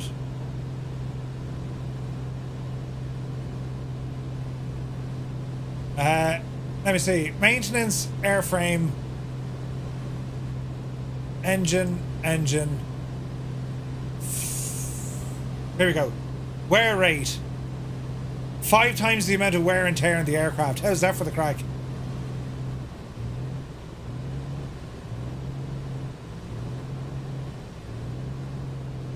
Like, that should be just putting stress, right?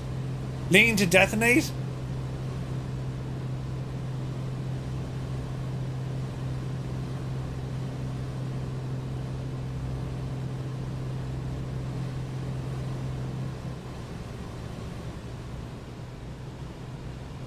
It's really not liking that.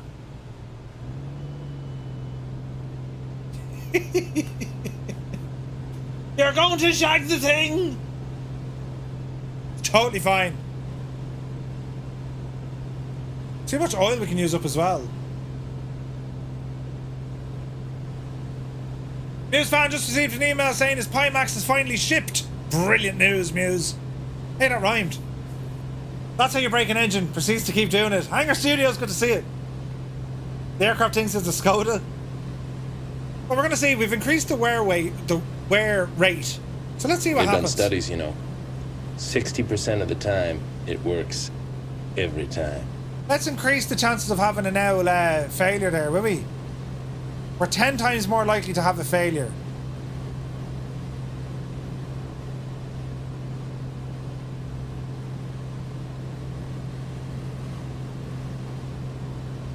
This is just going, it'll shag it, right? Let's see what happens. Now we can see where the Skoda's always broken. Get out of here. I'm a very gentle driver, you know. Here's Mrs. Cheapy HI. I'm a very gentle oh, look at the view. Look at the view. Still nothing on the VOR.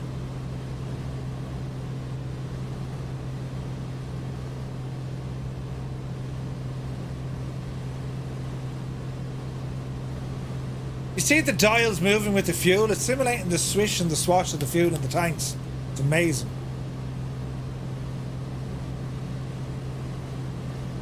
Easy now. It's getting windy again. 9 knots behind us. Airframe. Battery has a low voltage. Be the Jesus. Engine inspected. She's running hot. What sort of damage now if we wanted to throw a flap down?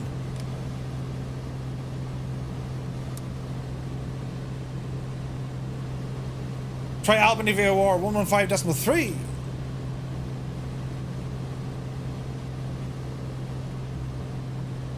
Yeah, we're getting something there, Corner Fork. Where's Albany?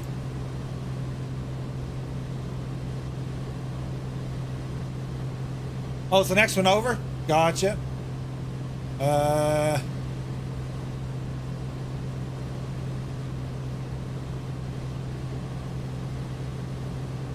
I'd say we're good.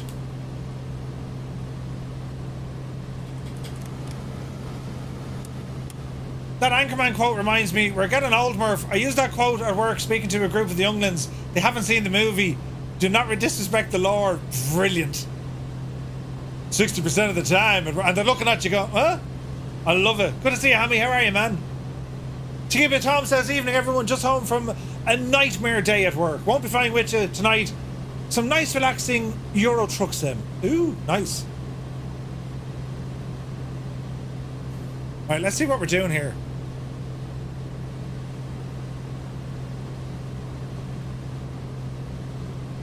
What about the airframe? I was messing with the flap there a little bit.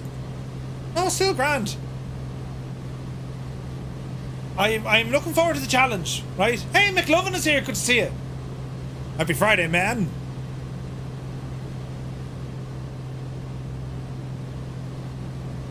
So I'm away for a few days, lads. I'll be back on Wednesday.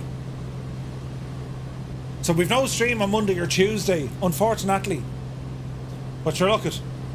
Exciting times. This is gorgeous. Isn't the scenery stunning here? We're absolutely hooning it.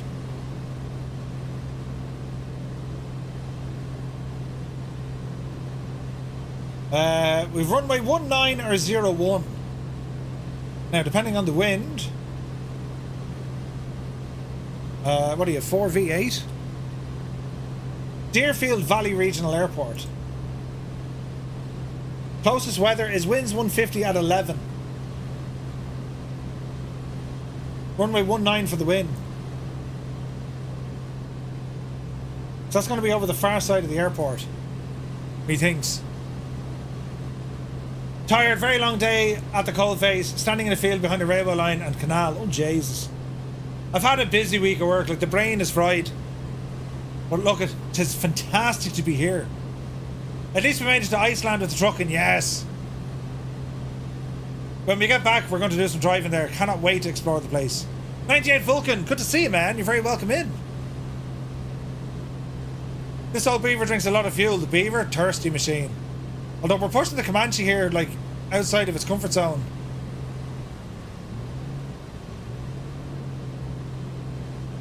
What happens if the governor failed? Like, there's not a, we've nothing there for the governor, have we? No.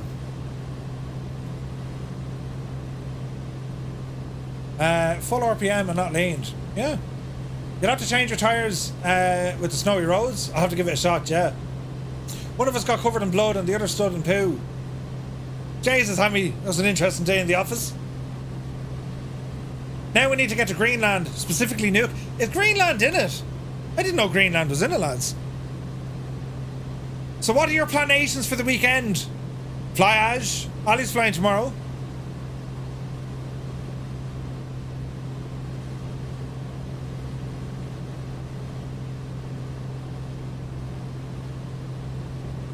Will we get this other... What did we say it was? 115.0. Are we getting close? 115.0.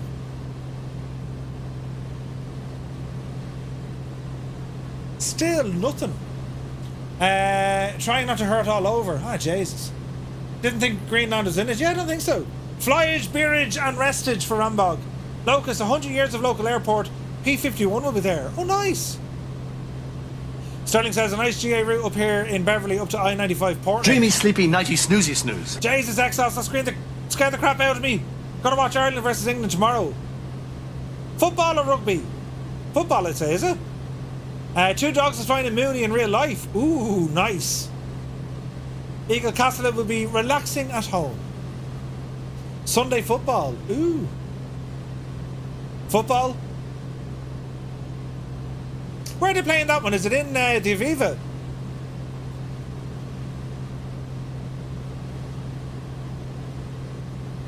Oh, the weather's actually getting a little bit better.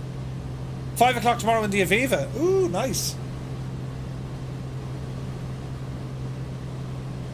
Modding for Forder and Ali. Good stuff, Super Tie.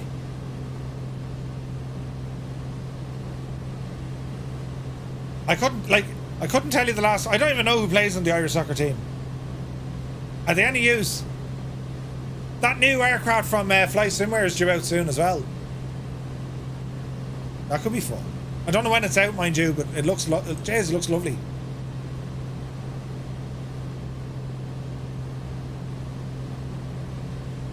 The scenery is stunning. I finished in time to not watch the game tomorrow. Just in time. Hey Laurent, good to see you, man. I was in Africa and I collected from the airport in a Skoda. Dude, they are bloody noisy cars. Listen, what an adventure. Forget that you were in Africa. The highlight of that trip, you were collected in a Skoda. Great news. Brilliant. Did you get a picture taken with it? Iron Knob is going to be drinking beer and watching Aussie Rules. Ooh. WRC, Greece and football. WRC, is there rallying in Greece? There is. Takeoff is working tomorrow and Sunday morning, then Sunday afternoon going to do lots of ETS driving and have some break time from the sim. Then you're off for 3 days. Nice. Huzzah! We have via Orange. Right. Ooh, steady now.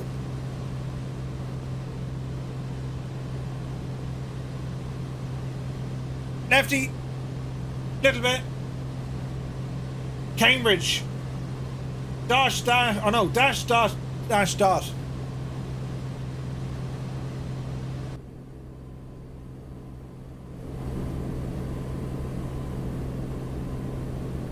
Yep. It's the right one, lads. It's the right one. So if we follow Cambridge, that'll bring us to the northern side of the airport, which is exactly what we want. Not a chance when I take a picture of that. I got a new temporary SUV to collect on Monday. Jesus. In defense of Skoda, the most comfortable car I've ever been in that wasn't a 40-year-old Citroen was a Skoda Superb. Oh, do you remember the old Citroens? Is that the one with like the air suspension in the back? Minging looking car, but very comfortable.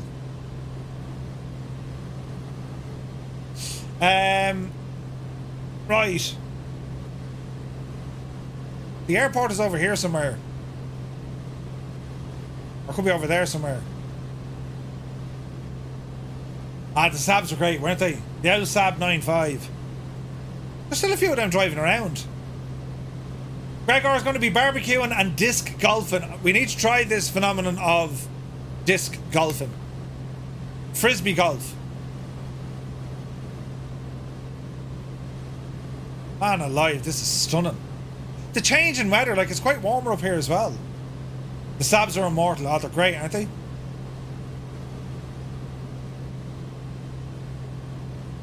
Alright, we're looking good. We're pushing the plane, but I'm doing this intentionally. I want to see what sort of damage we can creak in. I looked up courses near Providence. There's a few. I will have to try it. Frisbee golf at Expo. Yes. That's going to be absolutely brilliant. Muse fan, were you at that match in 1995? Right now, were you causing trouble? There's a SAB specialist in a town in Wicklow. Ooh. You had a SAB 9.3 and then you had a SAB 9.5.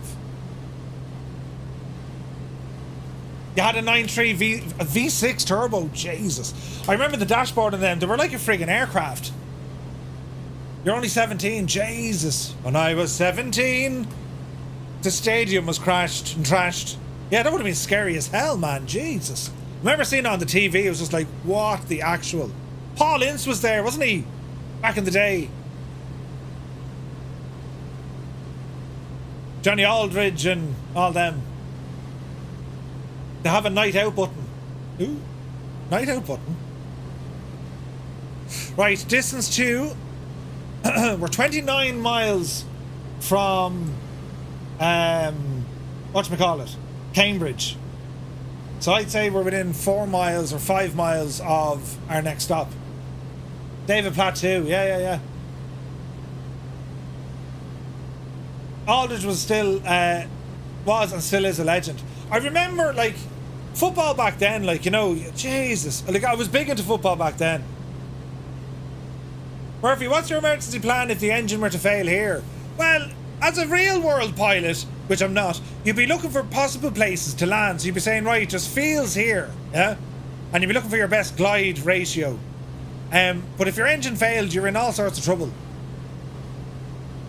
All sorts of trouble. I used to support Man United. I'm of a certain age of midlife crisis. If I had infinite money, I'd have a Nissan Skyline GTR Bayside Blue, a matte black Hawk, and a Vought Corsair. That would be enough. Jesus. The old Skyline, yeah. This Golf would be fun after a fifth of Jack Daniels. A fifth of Jack Daniels. Saab 9.3 Cup research and design costs more than the brand new 9.5. Really? Yeah, Man United of the day. Gary Pallister, Dennis Irwin, Roy Keane, Eric Cantona, Lee Sharp. Back in the day.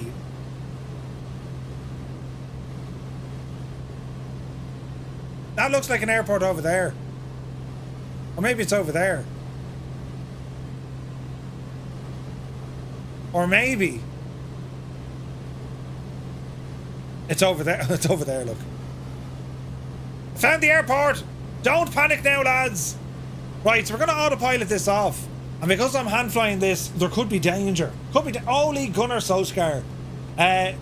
You can get a reconditioned Skyline from Japan for about £1 million, right? Corsair Slayer, good to see you. What stop? This is our third stop of the night. We've one to go. I hate United, but Cantona was a legend. The day he drop kicked your man in the crowd was awesome.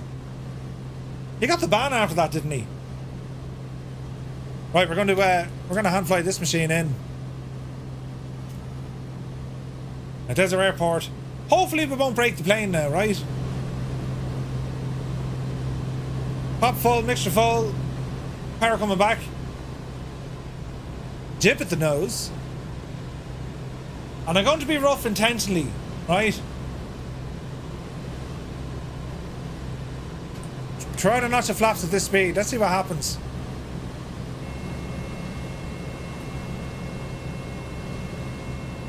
Hopefully we don't break the flap. Intentionally rough. Second notch of flap. This is not good for the plane at all. Full flaps.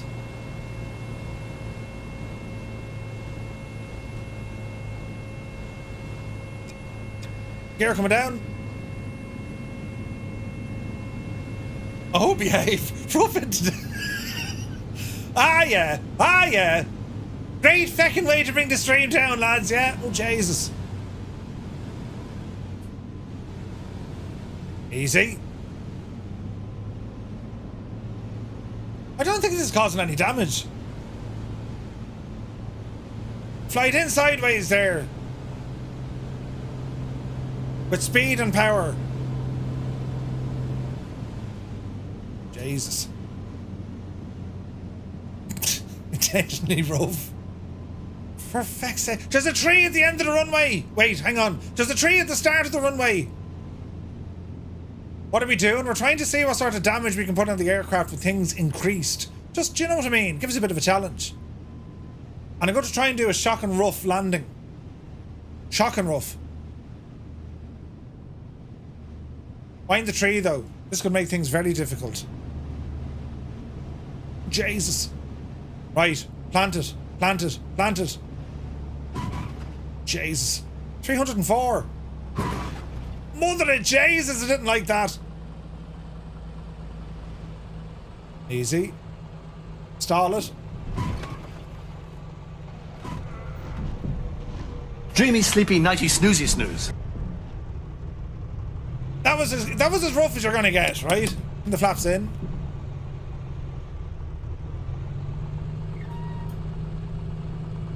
Well, bro, good to see you. Cold Devo, thank you very much. Jesus. Now, what's the damage going to be like? Because, I mean, we're after giving it a... right? We were intentionally rough. Right, inspect. Really? Really?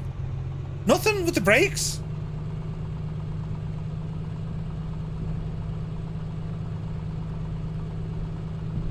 Now let's see what happens. We put it... oh, Jesus, look at everyone coming in. We have everything set to 1,000.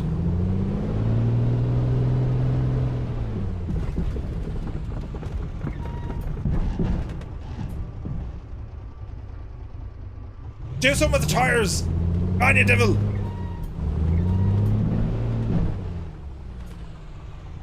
Not much. Skip for... hang on now. Skip... I can't even pronounce it. Skipperfee. Skipperfee. I don't know what I'm trying to say. What? Oh, Jesus, my control lock is on. Right. Now. Maintenance. No, it's all fine. Right, hang on a second. Give me something completely nuts. Yes.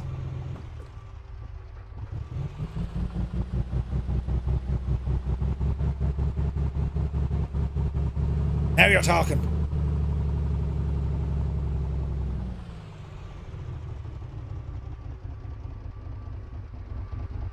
Let's have a look at the engine.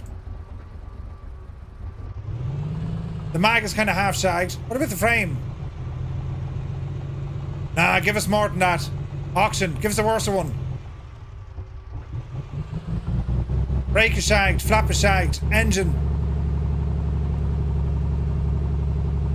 No, give us a worse one.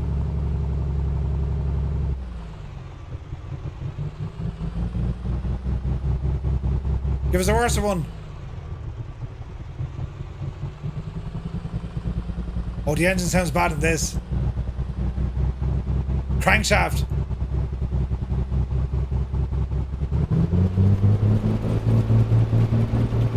Look at the shaking.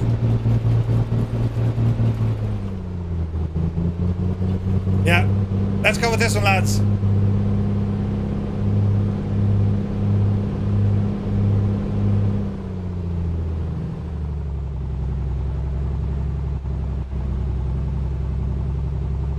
Yeah, this is going to be dangerous.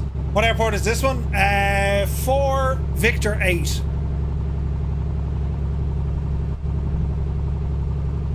Right.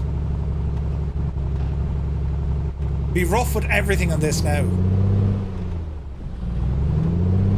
And I mean proper rough, right? Sounds like Merce Driver in the morning. What are you talking about? Southeast Asian server, my dude. Right, so we're going to fly this plane exactly how we shouldn't. This is the final run of the night.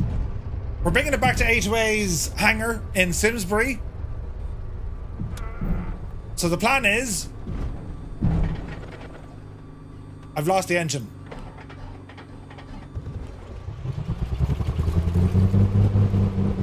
Right? Flaps are set. Power in. Come on, Betsy.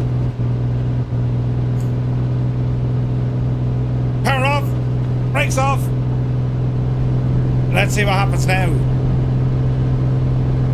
The Grand.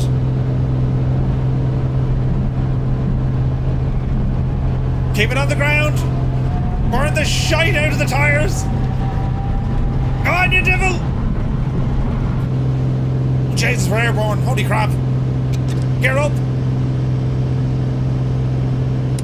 Flaps in. Climb like a devil. Always good to see a professional hooligan. Right now, we're going to absolutely throw this thing around the place.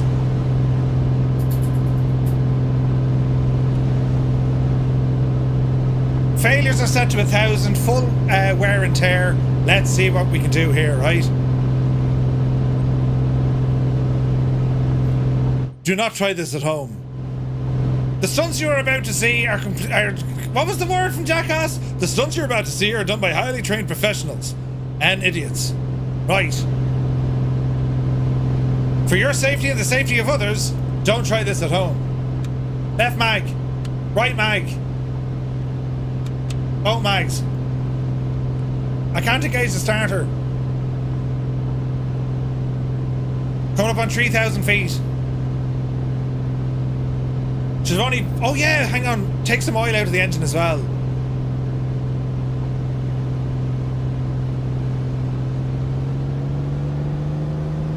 There's no... This is going to seize it. Oh Jesus, hang on. We almost instantly shagged the engine. Right.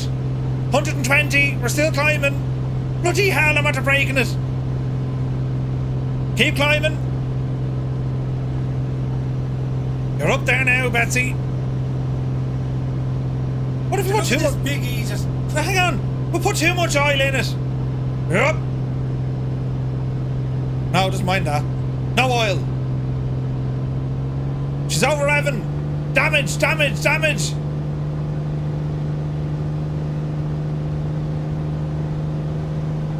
We're going to lose 5 and 6. Oh, Jesus.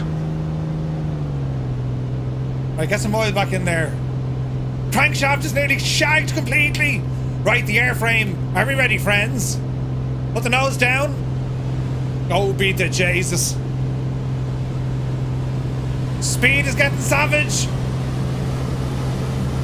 Mother of Jesus. Jump on the flaps. Full rudder. Oh crap. Oh Jesus. Easy, easy. Holy mother of God. Right, easy now. Shh, it's fine, it's fine. There's something not right in me plane. Ailerons are okay.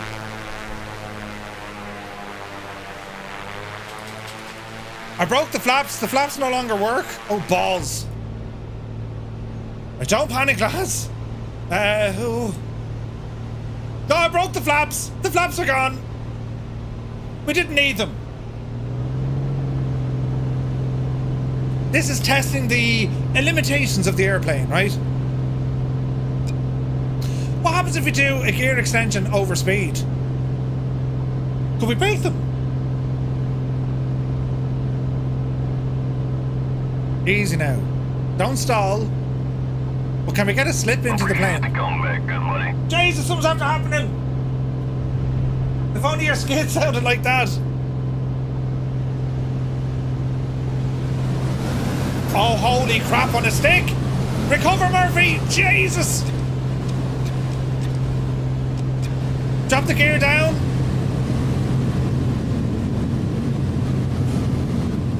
Come on, Betsy. Time to pull the big switch, good buddy. Ian Fisher, welcome in. Don't be looking at this, Aegis. I'm intentionally trying to damage a plane.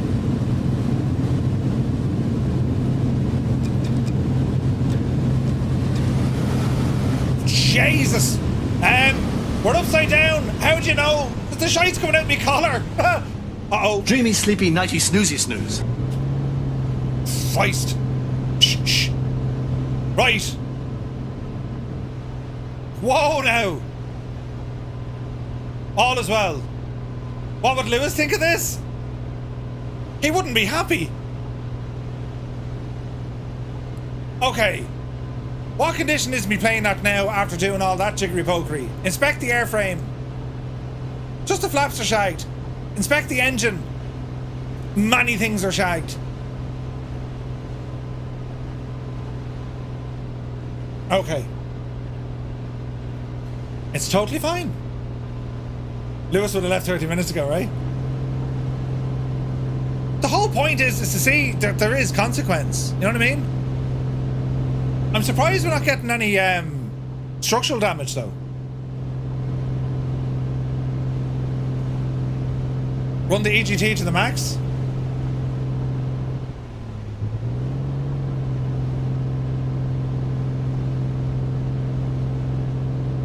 Yeah, man, Betsy.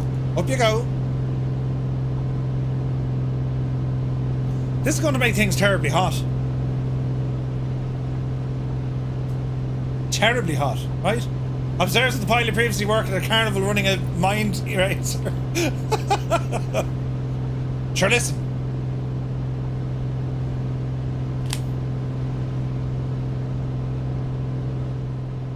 We want consequence for our crazy flying.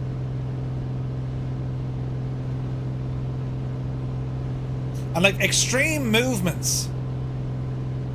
Even the old tilt-a-whirl can empty a pocket or two. Like an aileron roll. Right, get the speed right down now, right? Or right up. Oh, Jesus. Yes. Yes. Yes. We're absolutely hooning it.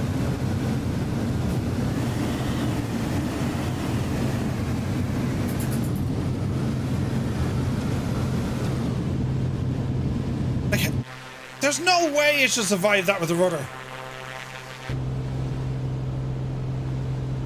Let's see. And keep the EGT climbing.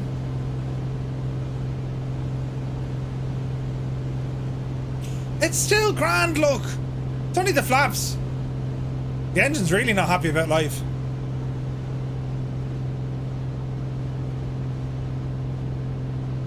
Hello there. The wear rate is on full whack, as is the failure rate.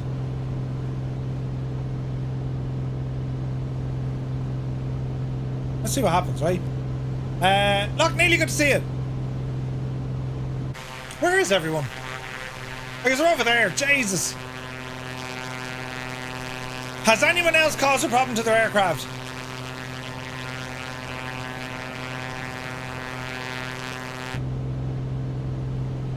Like, we could damage the gear by making contact with the ground, right? But I don't want to kill an aileron because that'll be game over, ball burst. The rudder could be interesting though.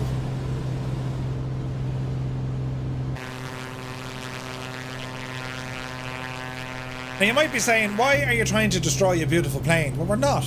We'll fix it, don't worry.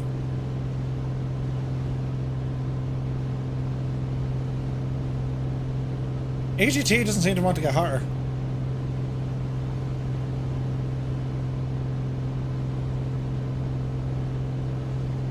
She's still climbing. Will it tamp out though? For that is the question.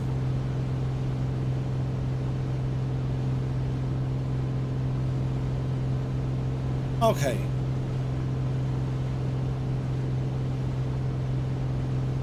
130 miles an hour plus. See dashboard note. Yeah. Max speed 150, but sure, like, I went above that with the gear down. Just throw her into a dive here, right? So we're gonna go to gear down.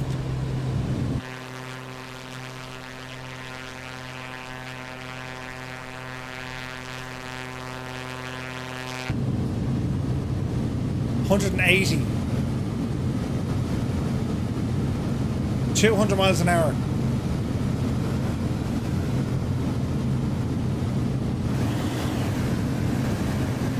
Like a full rudder at that speed? It should really cause problems, shouldn't it? It'll temp out. We'll start damaging the cylinders the longer it's running hot. Okay.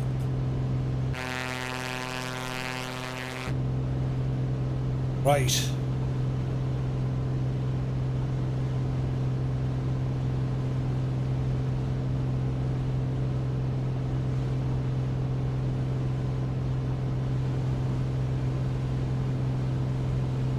It's great. The poor plane. It'll be fine. It's the simulator tower. ATC has a few phone numbers for you. It's all about testing the gadget. There's a nice fire break down here. Let's see, can we put her down gently? I want to see the damage done to the gears without hitting the proper course. Jesus, there's aerials here and everything. Will we hit them?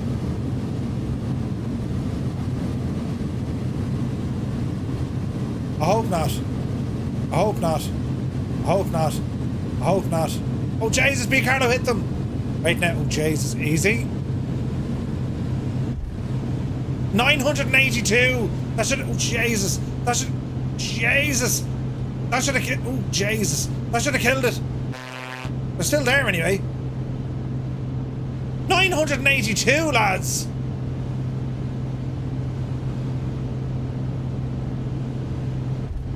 $400, Jesus. How are the wheels still there?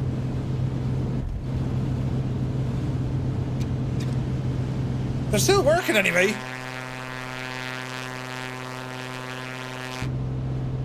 Alright, let's inspect some damage.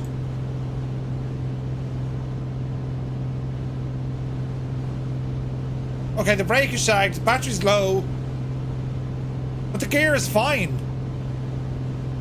Weird. No pop tire, no. They don't make aircraft like they used to. Right?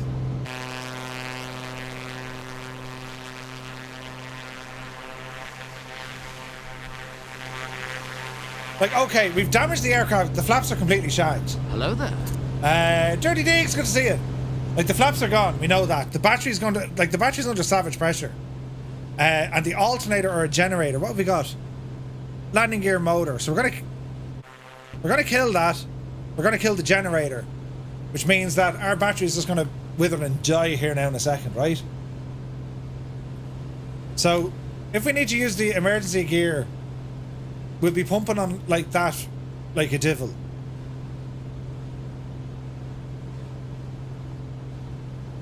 Like carb heat is on. Like we're running hot everywhere.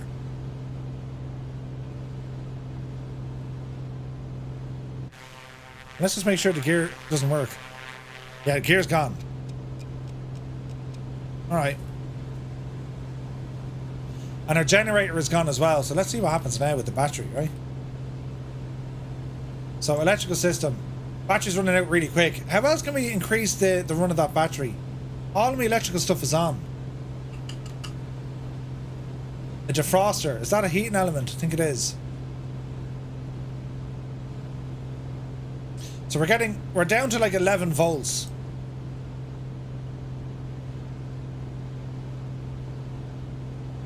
$11.5. Now, the quicker way to kill this is drop the RPM. Would that be right? No, it won't. No, it won't. Never mind. There's no generator connected.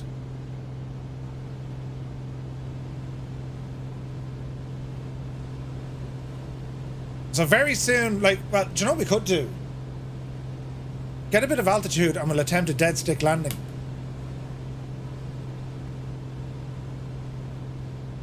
And we're probably going to have to go for runway 3 once more.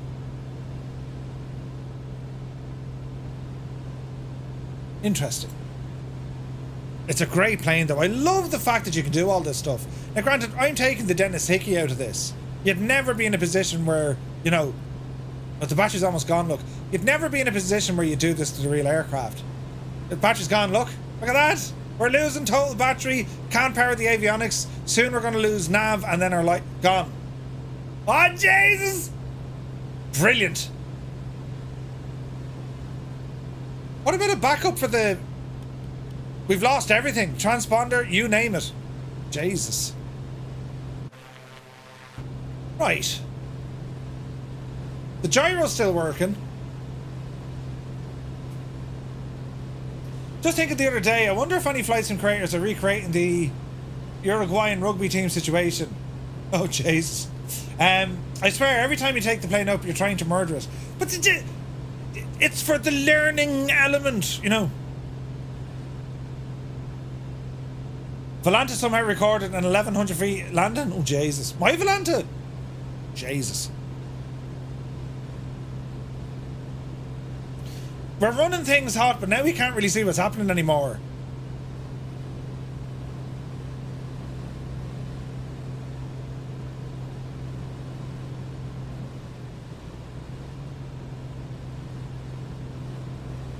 That's as hot as she's gonna get.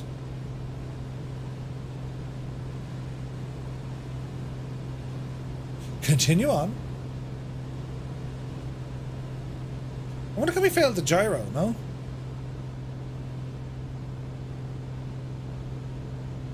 Interesting. Bring the prop back, this will really kill it.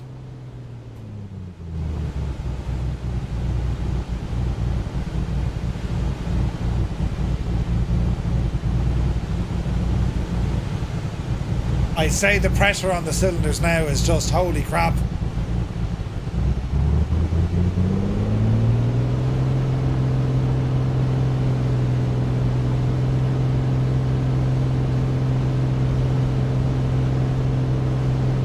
I tell you this much, right?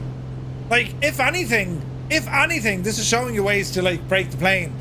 RC pilots, right? The guys who fly the radio control stuff. And I'll always remember when they said to me the first time, you know, in order to learn how to fly a plane, you have to learn how to successfully crash it. I was like, wait, what?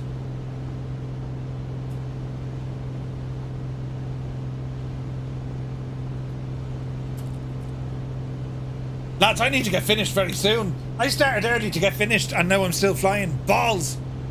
I'm up in like 4 hours. I should have recorded my sudden stop into the high power line. Don't get... Right? But I did... Ooh.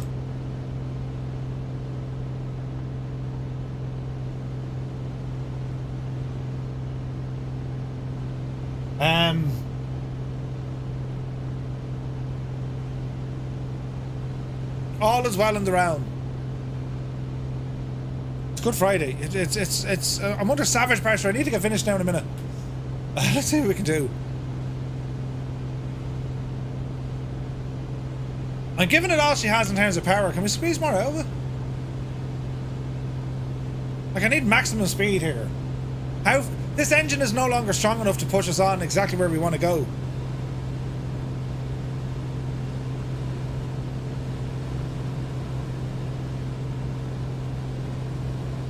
It'll be grand, lads. We don't need to worry about anything at all.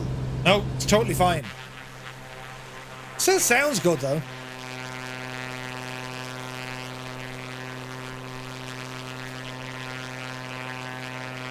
I need to do more flying on VATSIM with this thing. Like, it's such a good plane, isn't it? It's such a good plane. So we're actually getting a small bit of drift in our controls, so I wonder, is that just the wind?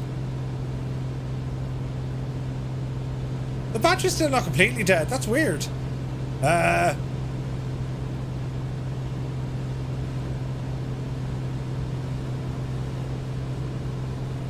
Just add an hour when I fly the Comanche. I get geeked out with the Comanche, lads. I absolutely adore this thing.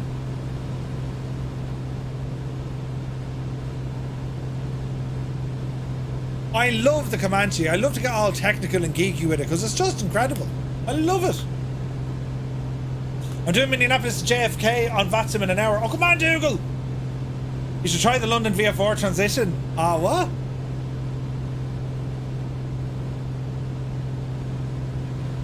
My fuel is, you know...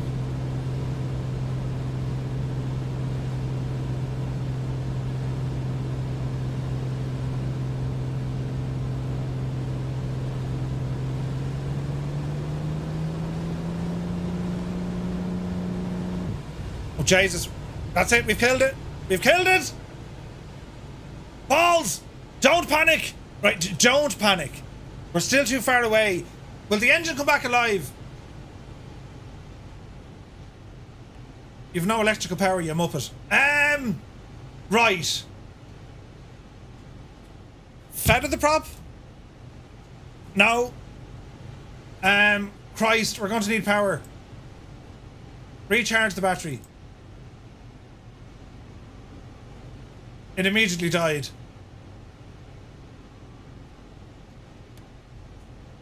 Recharge the battery, please. It's immediately draining. Balls, how do we fix this? Maintenance. Engine. No. Dreamy, sleepy, nighty, snoozy, snooze. Fix the battery. Start the engine. Oh, the starter's shagged. They've done studies, you know. On! 60% of the time, it works every time. Come on, Betsy. I'm in a glass case of emotion. Right, the crankshaft is fixed. Cylinders are absolutely shagged. Shh. Give it a second, give it a second. Look at the RPM, it's gone off the freaking chart, look.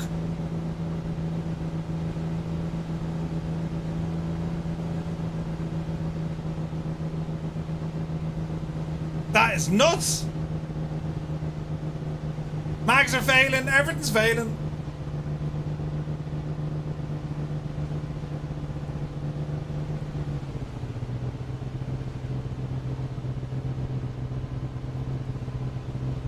Jesus, 5 and 6 are like, them cylinders are gone. Gone. Right, oh Jay, look at the shaking. Where am I going? Cylinders can't do it and they're cold.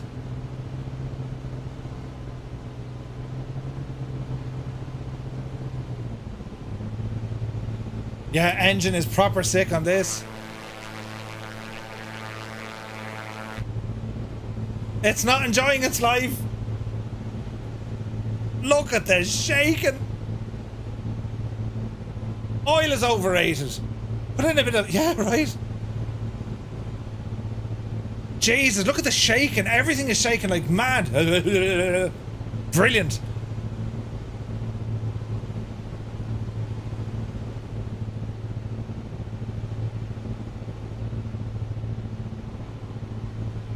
Manifold pressure, bring it down. Is there any way to stabilize that engine? Not really, says you.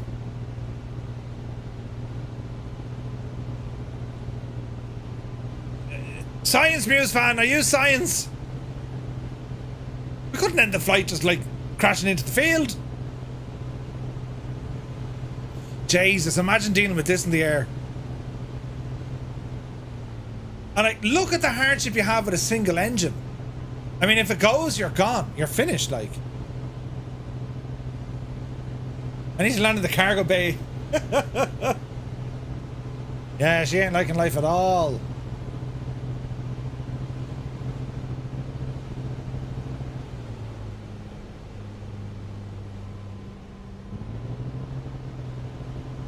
Ooh, not liking life at all. Jesus.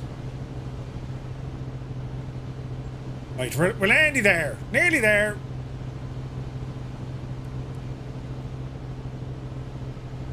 Taking the time. It's like one of those Volvos just doesn't want to die, right? You can't leave for 5 minutes, right? Gliding also works. It does. Pulling the prop RPM. Trying to... Like, there's 2 cylinders completely gone. Like 5 and 6 they're dead. We're very close to being dead.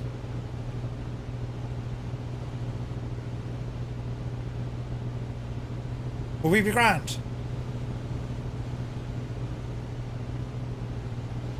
Outside the aircraft, so the brakes are gone. In terms of the engine, just not good at all. Clean the spark plugs. Oh yeah, that'll fix it. Engine overhaul. Yes. So even by fixing stuff, you ain't gonna fix those. Replace the cylinder. Replace the cylinder. Right, let us get us back to the airport. And a gear up landing for the win. Can we simulate a gear up landing? Well, here's the thing with a twin, right? I mean, the challenge with flying a twin, okay, yes, you have redundancy with one engine. But what happens if it happens on takeoff? They're not like your normal friggin' airliner, right? They're not going to have thrust to throw you into the air. So it's terrifying what could happen.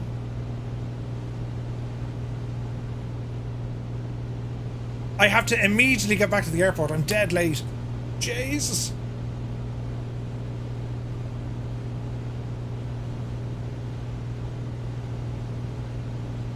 Right, we're heading there. All is looking well in the round. RPM is still quite low. Get the carpet off. There we go. So we're treating the gear as if it's dead, right?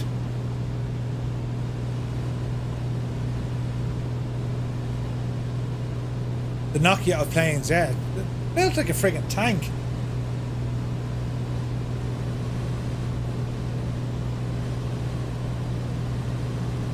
So we're looking for runway 03. We're not too far now, right? A couple of more minutes and we're there. We'll get the speed up to help us, right? So a gear up landing, or at least you know you have to do a gear up landing. The procedure would be, because you're going to prop strike no matter what you do. So the procedure would be, just before landing, it's, what was it?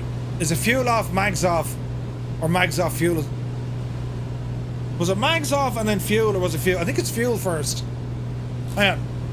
Sure, don't they have a whole read up about it?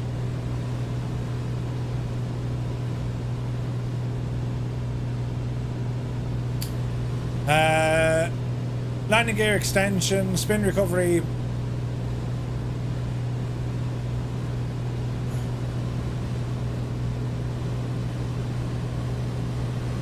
Gear selector down, click on the red knob with the emergency handle to extract the landing gear.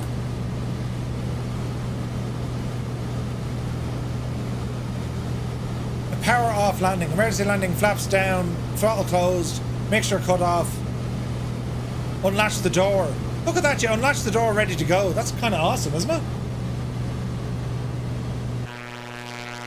But all joking aside, isn't it an absolutely stunning airplane, isn't it? Bloody hell, the Piper Comanche, it's absolutely gorgeous.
Right. We're absolutely booting it, which is absolutely fine. And we're getting close now to our airfield. So our airfield is over here on our left-hand side, over there somewhere. So it's going to be a gear-up landing. So as soon as just before we're going to touch down, it's going to be mixture out to kill the engine. And then we see what happens. We're not going to be able to stop that prop from moving.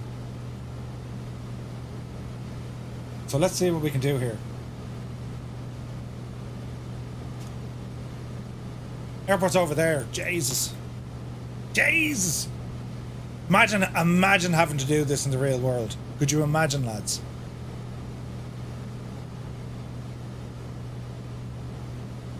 Like, I'm not worried about like a soft landing. Like, we can make it relatively soft, but it's like crunch, prop, bang, wallop. You know what I mean? Disaster.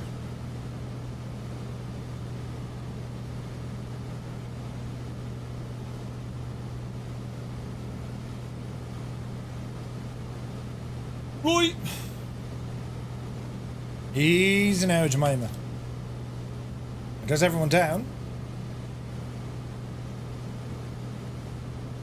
Like, in terms of runway length, shouldn't be a bother. Like, we're going to bring this thing in at low speed.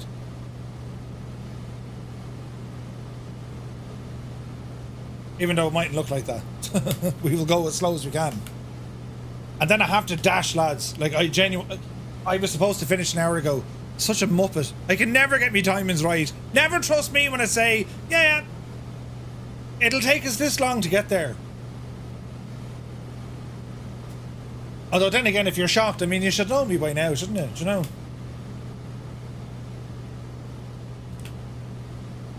Slav Bandit says, how did you change the displays for the other multiplayer games? What do you mean? Most of me Friday streams are the longest. Yeah, but tonight I was supposed to finish early. But it's grand. I'll blink and I'll be awake again.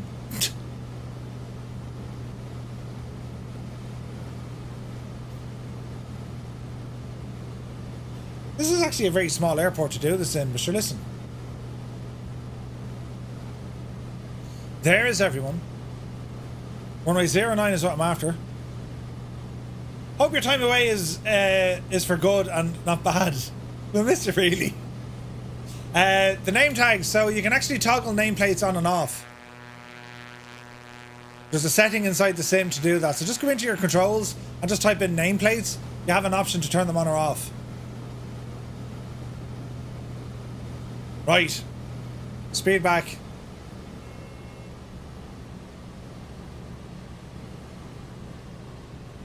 Right, lads. One must be careful here, one.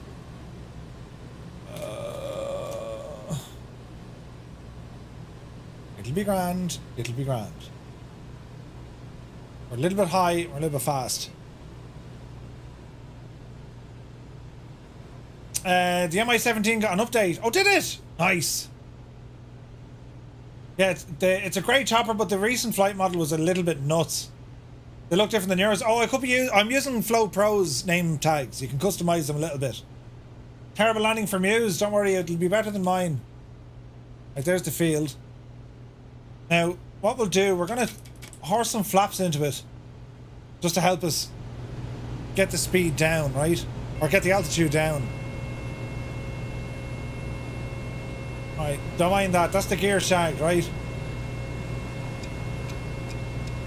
Yeah, gear's gone, right? Mixture full rich. Watch the speed with the flaps.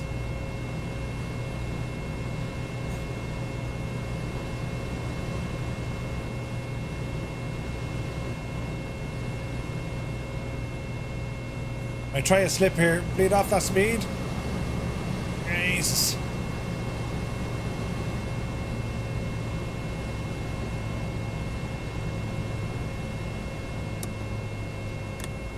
Right. Easy now. Easy. Easy. Now we can try and save the flaps by not using them.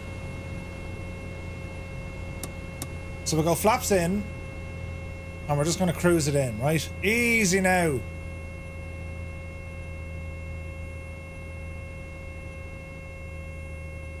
Mind the telegraph poles. So a gear up landing, right? Jesus. As soon as we touch down, it's mixture out. Now bleed that speed. Bleed the speed. Bleed the speed. Get the speed out of there. Crab it in. Hold the nose. Hold the nose. Hold the nose. There's a stall. We're hitting the school J's. Easy.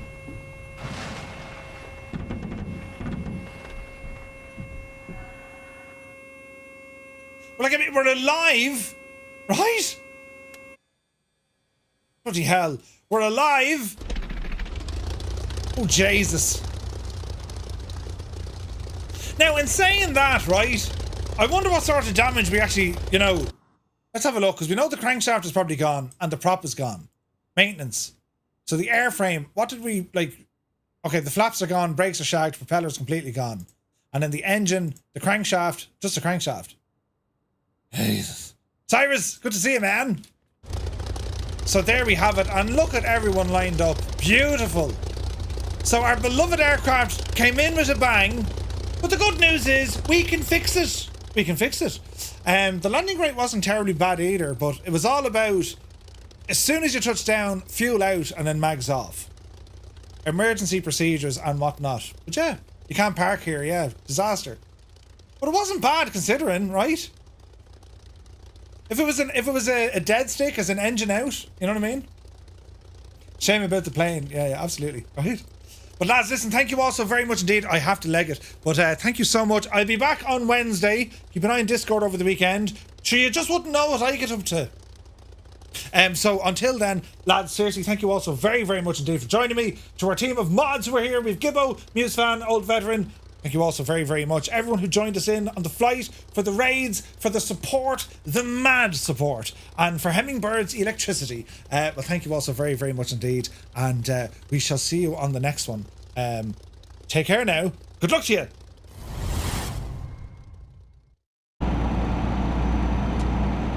You didn't use your indicators. Electricity must be expensive in your truck, is it? Christ! Oh no, a terrible accident! Jesus! Did you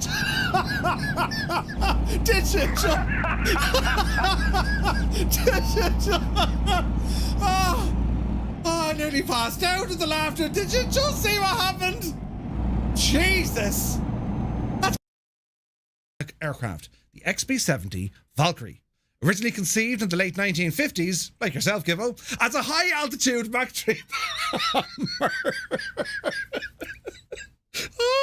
Right, the Valkyrie was...